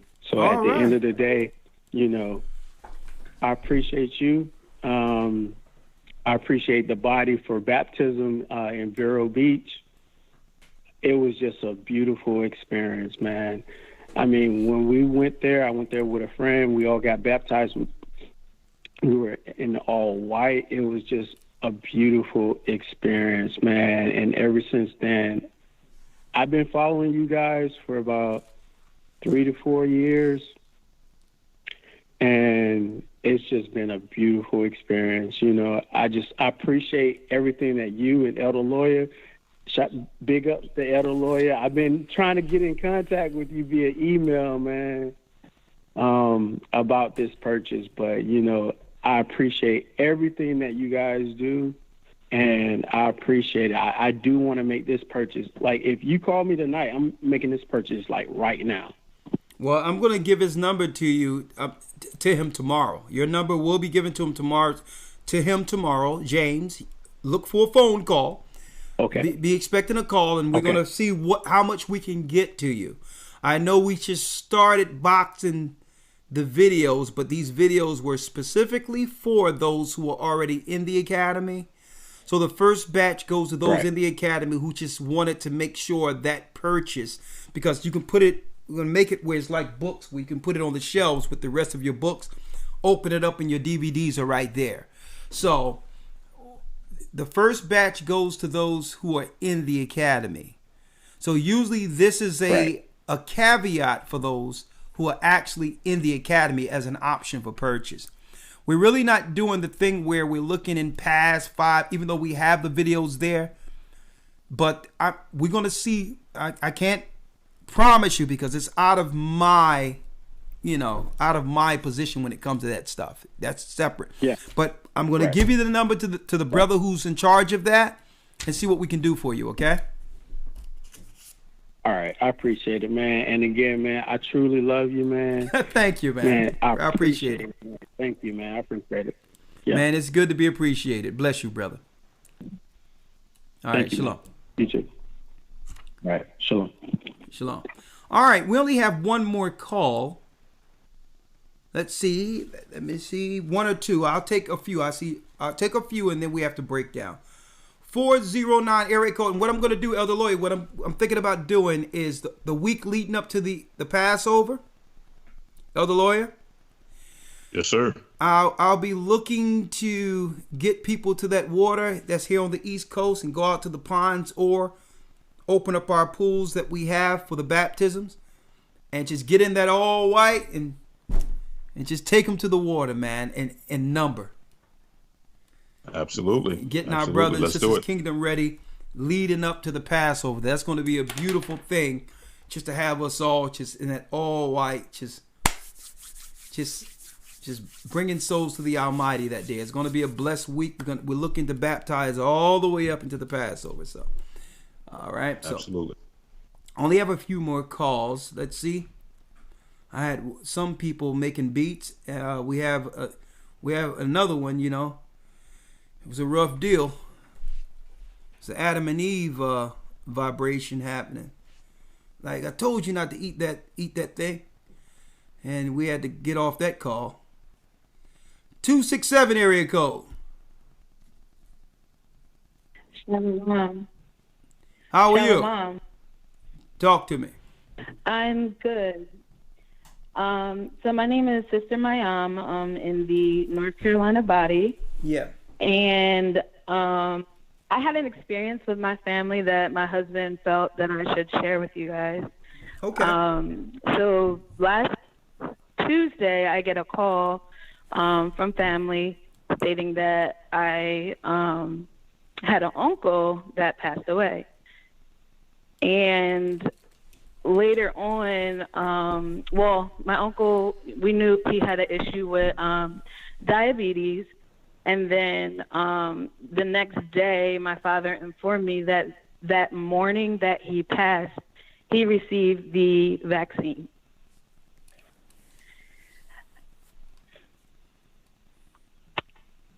So he lived out in California. So I take it that he voluntarily just went down there himself. And you found out subsequent to that. Yeah, so his whole family went that Tuesday morning. They were all vaccinated. And later on, he was hospitalized and died of what they said was septic shock. Oh,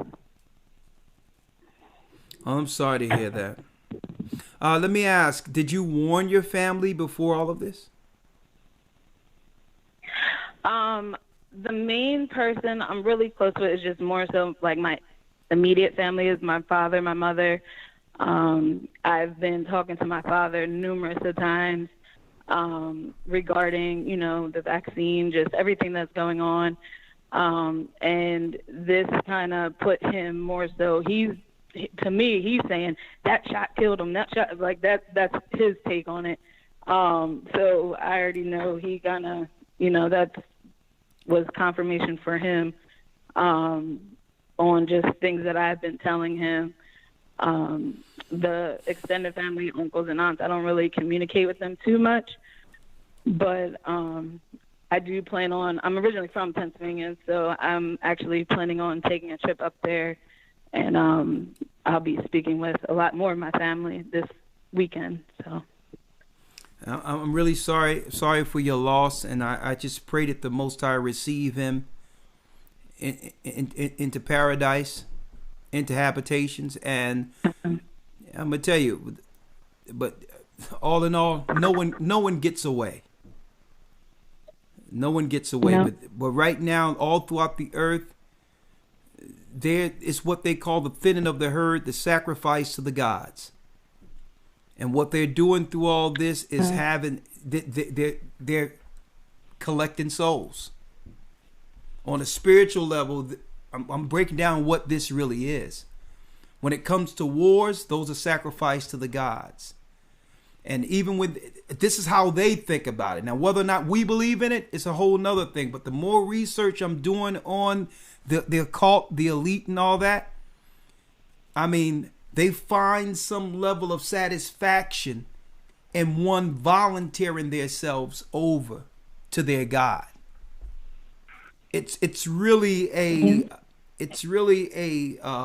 advanced Moloch sacrifice that they're using through psychology and this medical care type thing. But it really comes down to, it's a social engineering sacrifices to God, to their gods. Be it in war or when we volunteer yield ourselves, our temples to them.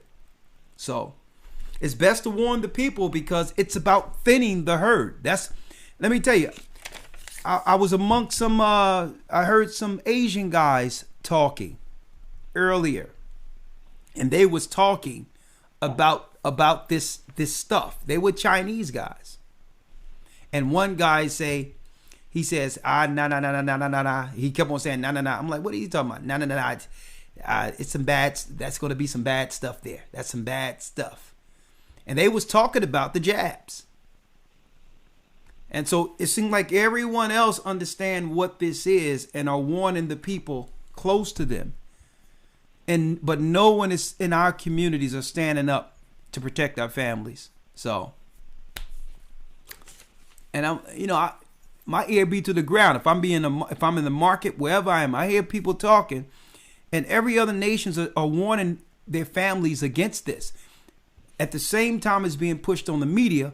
It's not enough black people. Not enough black people volunteering themselves. Black people aren't testing like they should. They're not taking enough flu shots. The blacks need to get in front of this. We need some black whisperers to come out, some satanic pipers to get these blacks to come out and take this thing. And the unfortunate thing about this, sister, there's many people that are passing. Many people. And the families, and we have in our communities, we have families out there who have no idea what's going on with the death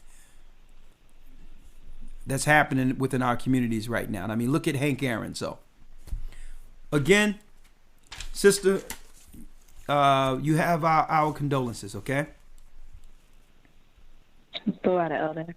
All right, bless you. Sorry to hear that. 754 area code, last call.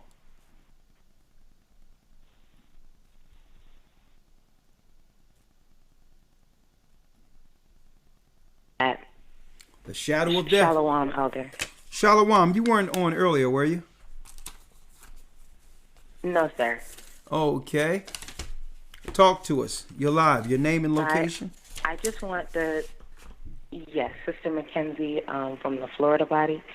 I just want to touch on about, the businesses and us supporting each other, because at this time, it's getting so bad And it's so imperative for us to not only just cleave unto the Most High, but really support each other, because we know that we can't rely on them, and if we just can, buy from each other, get things from each other.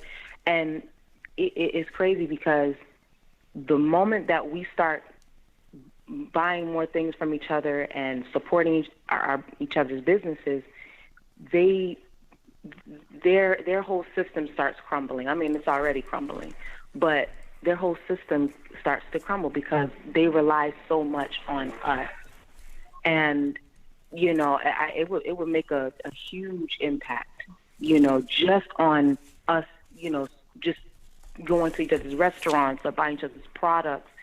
And, also to touch on the vaccine, I actually spoke to a patient today, and he asked me, he said, because the urgent care that I work at, they were doing vaccines, and he said, well, are you guys still doing it? I said, no. He said, well, when will you be doing it again? I said, I'm not sure, so on and so forth. He said, well, I want to find a consent form. I said, sir, you do know that, we're not doing it at all. Oh, I know, but when you do, well, what's the consent form about? I said, well, the consent form pretty much says that, God forbid, if something happens to you, that they're not responsible. What do you mean if something happens to me? I said, if you mean like side effects, right? I said, no, if you die. Well, what do you mean death? I said, sir, you didn't know people have died from the vaccine. Oh my gosh, I didn't know. And he's like, is that why they make you wait 15 minutes afterwards? I'm like, yes, that's why. He was like, well, are you going to get it? I said, no, I'm not. He was like, oh my goodness, I don't know if I want to come get the consent form anymore. I'm scared. I didn't know this thing was killing people. I mean, I knew people were getting fever and all these other things, but I didn't know people were dying. I said, yes. I said, have you watched the news? He was scared. And I was like, I'm allegedly. Sorry. I didn't know you didn't know. Allegedly, right. So he was just shocked, and he's like, I don't know if I want to do it anymore. And I'm like, well, I'm just letting you know that's what's out there. Do you still want to sign a consent form? And he says, oh, no, I don't know. After all of that. But that's just all I wanted to say. Well, that's the clear reaction that comes with what you would call psychological torture. Once you force people in their home for a long period of time without being able to associate with others, right, that automatically throws off, your cognizant understanding on things. And then the news is telling you one thing, and the next day it's another. It totally confuses you. And then when they obviously push you out in society, you're not sure about anything. You're just scared, erratic, don't know who to trust. And by default, the best thing to do as far as you're concerned is to get in front of it. Let me get in front of it. Right. If I do this, it'll go away. That's how they've programmed people. I just want it over already. Mm-hmm. Let me just go get this and get it over, right? And you know what? You're really getting it over. You know what I mean? That's what's going. Hey. So the whole thing is, this is the result of what? Psychological trauma with people not knowing what to do. Mm-hmm. And my best advice to brothers, even to myself, and it served me right for all these years. When I don't know what to do, the best thing to do is nothing at all. Okay? The best, I'm going to place you on hold. When you're not sure on what to do, it's best to do nothing at all, because at least your current state hasn't changed. You're still healthy. You still have the mind to make a decision. That's a safe place until you know for sure what to do. Okay? And that's what I say. Personally, that's the devil's juice. I have nothing to do with any of that crap. I believe in the Most High. I believe in the Bible, and the healing power that comes through believing in Christ. My faith is in Him, and my faith have never been in a system that have never done anything right or good for my people. So why should I trust it now? Right? Why? What have they done to earn my trust? Huh? And these are the questions you must ask before going out there after being psychologically traumatized for a whole year, not knowing up from down. This is not the right, you're not in the right mind frame to make a decision such as this. So if you don't know what to do nothing at all. Elder Lawyer, I'm going to let you and Elder Amar have the last word.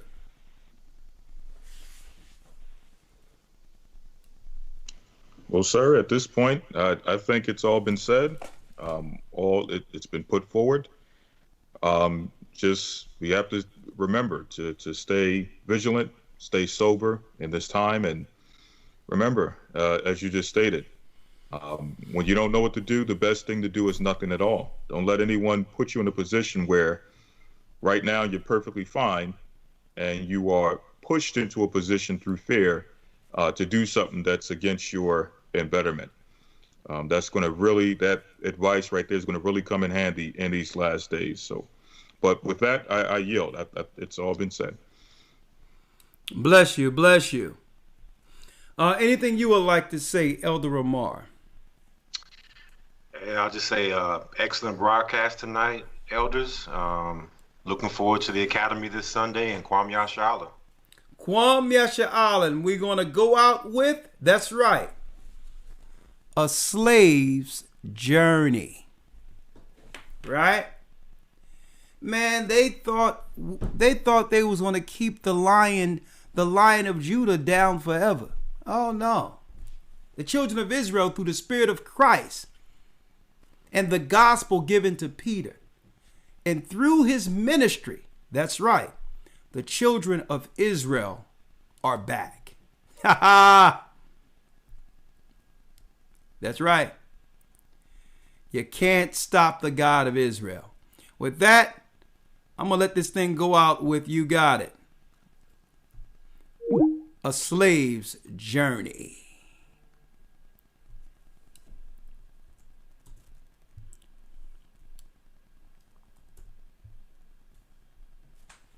Yeah, people asking, yeah, Elder Godge is fine, okay? He's doing work. He's doing what he have to do for his family. Everything is good. Hold tight. You'll hear from him soon enough. Let's go. A Slave's Journey.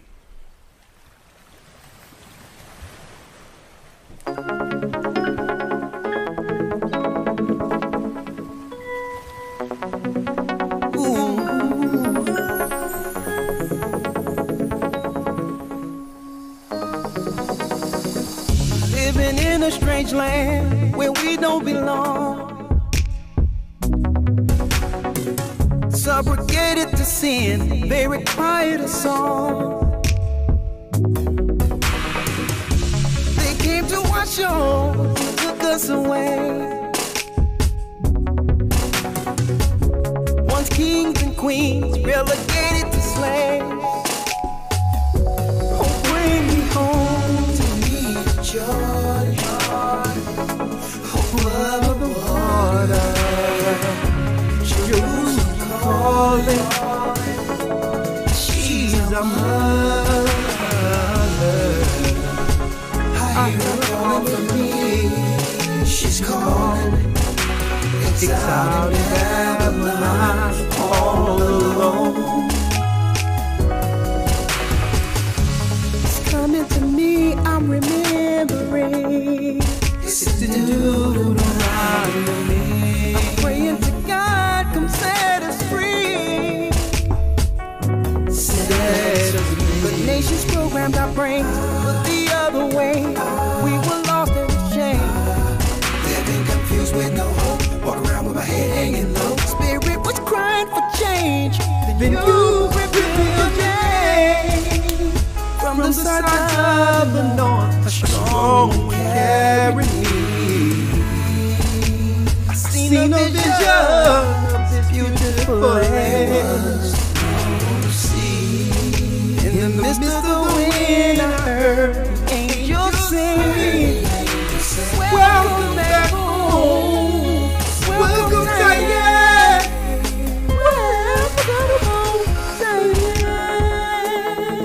rivers of Babylon.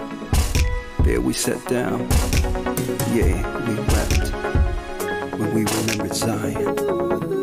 We hanged our harps on the willows in the midst.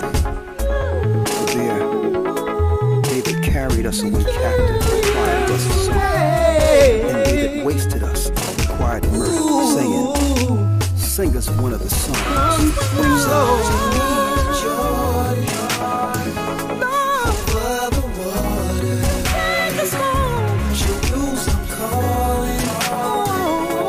She's our mother.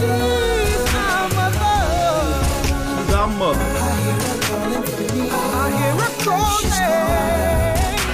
Exiled in Babylon. All alone. Take me to Jordan. Over the waters. Jerusalem calling.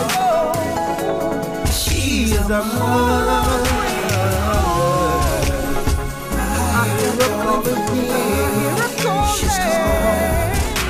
Exiled in Babylon, all alone.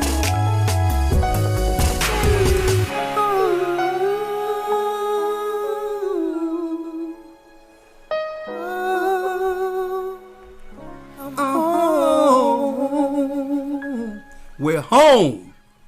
Oh, yeah. One more. Y'all know what it is.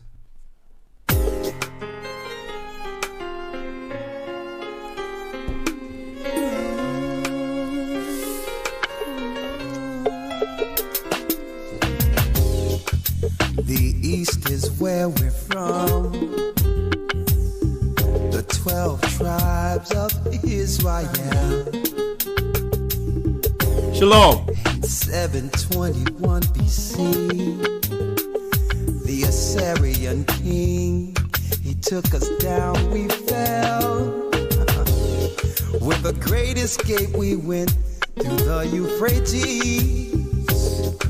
The Lord held the water still. To a land where no mankind dwelt, we went. The 12 tribes of Israel. That's who we be. Manasseh, the Cubans. We from Puerto Rico. And the valley from the Isle of Hawaii. The Lord is calling back Israel. Oh, the North American Indians, Simeon, the Dominicans, AHAYAH gathering in Israel. The Arabs and Africans told us at gunpoint, together our wives and children sold us. In the belly of these great ships we traveled in there. By the rivers of Babylon we found our brothers here. AHAYAH gather us. Whoa. From Australia, the Mexicans. From the power on high. Oh.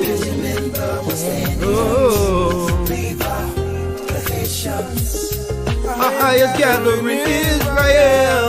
Oh. Woo. Save me. Save me. Hey. Oh. All right. Hey. I was on my way to the presence of your son every day. Every day. I let go of your hand. And now I feel a change. Close the door, fall to my knees, and I began to pray. Oh, help me. The cares of the world slowly pulling me away. Now I hear a voice calling me to the light. Still in our hearts to answer wrong from right. I'm at a fork in the road. roll? Which way should I go? My Father, send your Spirit, help me fight. Help me fight. Come save me. Bible fell on the floor and open to the Lord. And I can't believe what I saw. I saw me sinning willfully. I won't wait your Lord no more. Send your Son, open back to me. Oh Father, please forgive me, save me to the light. It's still in our hearts, so I will know wrong from right. Let it roll, Lord. Which way should I go?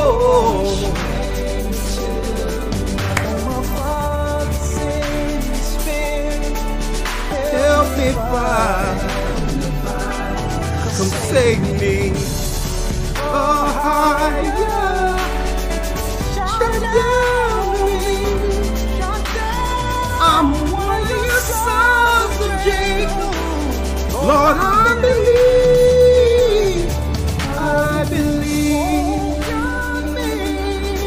Please bring me to the light. Sing your song so I will know. Wrong or right. I'm at a fucking road, Lord. Which way should I go? My Father, send your Spirit, Make me right. save the voice calling me to the light. Understand the heart so I right. will know wrong from right. Wrong from right. At a fucking road. Which way should I go?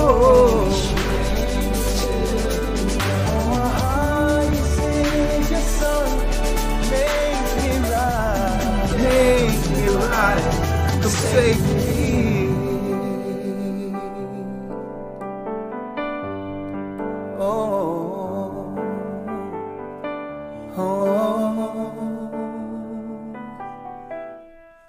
Come save me.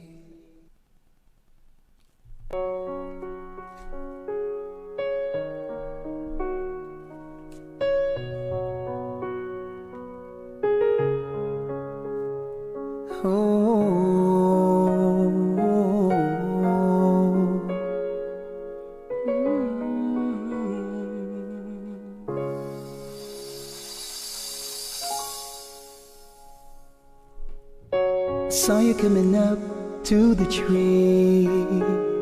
Pick me. I'm ripe for the take, can't you see? Don't overlook me.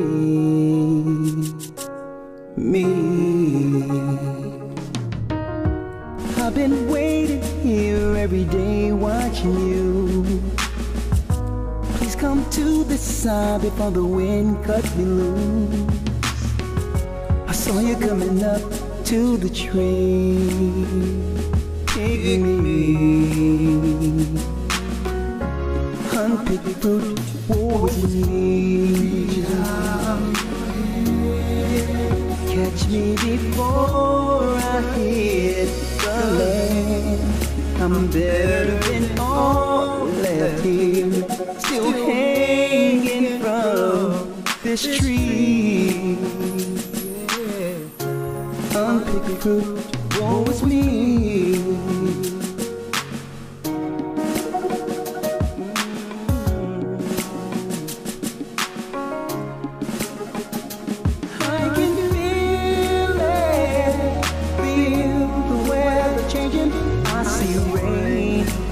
And shaking your leaves. This branch won't hold too long.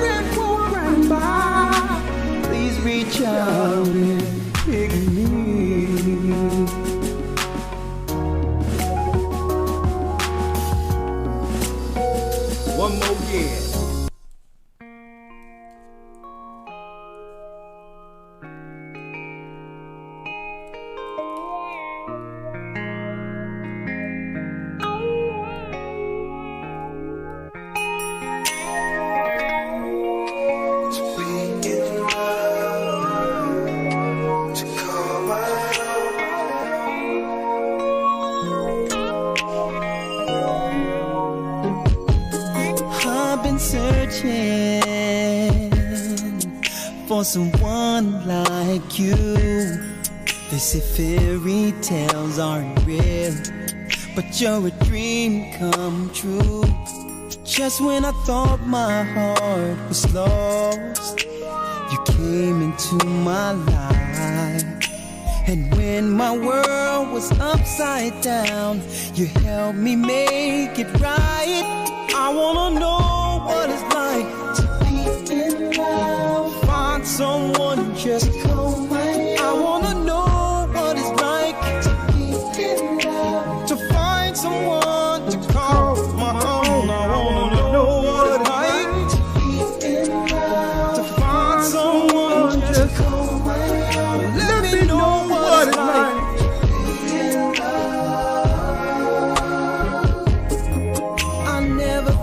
I'd ever give my entire all again, but you came into my life, and now I want to sacrifice. You are changing my perception with your honest love and affection, giving my heart away. Maybe I'm falling for you, baby. I wanna know what it's like to be in love, to find someone just come.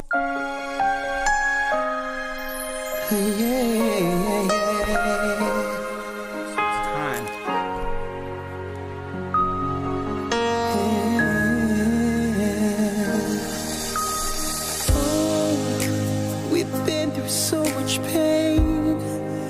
Life took us separate ways. Both did some hurtful things, but it's not over. You know that we both care. So can we forgive and forget? I need you here. Remember the ups and downs, the trials we've been through. See, there is no one on this earth who can replace you, my brother. Life is too short, don't hold no grudges. You are my blood. We must forgive and love each other. No matter what life throws at us, we must keep brotherly love. Searched high and low, where did you go? Pick up your phone. Oh brother, do you hear me calling? See, I apologize. Hey, this bond will never die. Remember the ups and downs and trials we've been through. So I'll keep on darling. I'll go till I get through to you, brother. Life is too short, don't hold no grudges. No grudges, my blood. We must forgive and love each other. No matter what life throws at us, we must, hey, we must keep Brotherly love. brothers now. This is how we end it.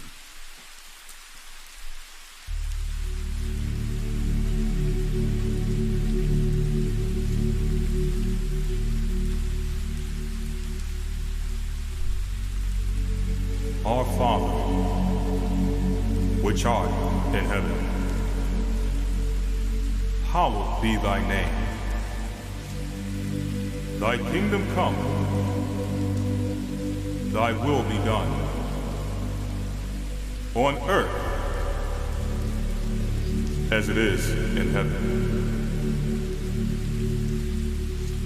Give us this day our daily bread, and forgive us our debts as we forgive our debtors. Lead us not into temptation, but deliver us from evil. For thine is the kingdom, and the power, and the glory, forever. Amen.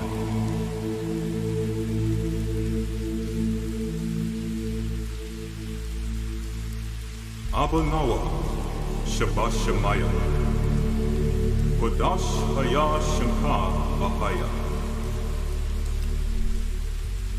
Malakwaka Taba'a, Ratazawanka Haya Aisha,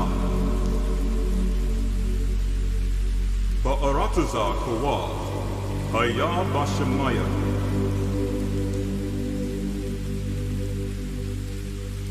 the thunder Noah, Lakam Kau Yawam, Wasalak Noah, Kawat Waf Noah, Hasalak Noah. Good night. Kawat Waf Yanawa Wala'a, Abayak Noah, Anasaya one above. Awashai Noah, Manrai Kayalaka, Kamalakwa Waha Allah, Bahathapa Arak, La Iwalamyam, Aman.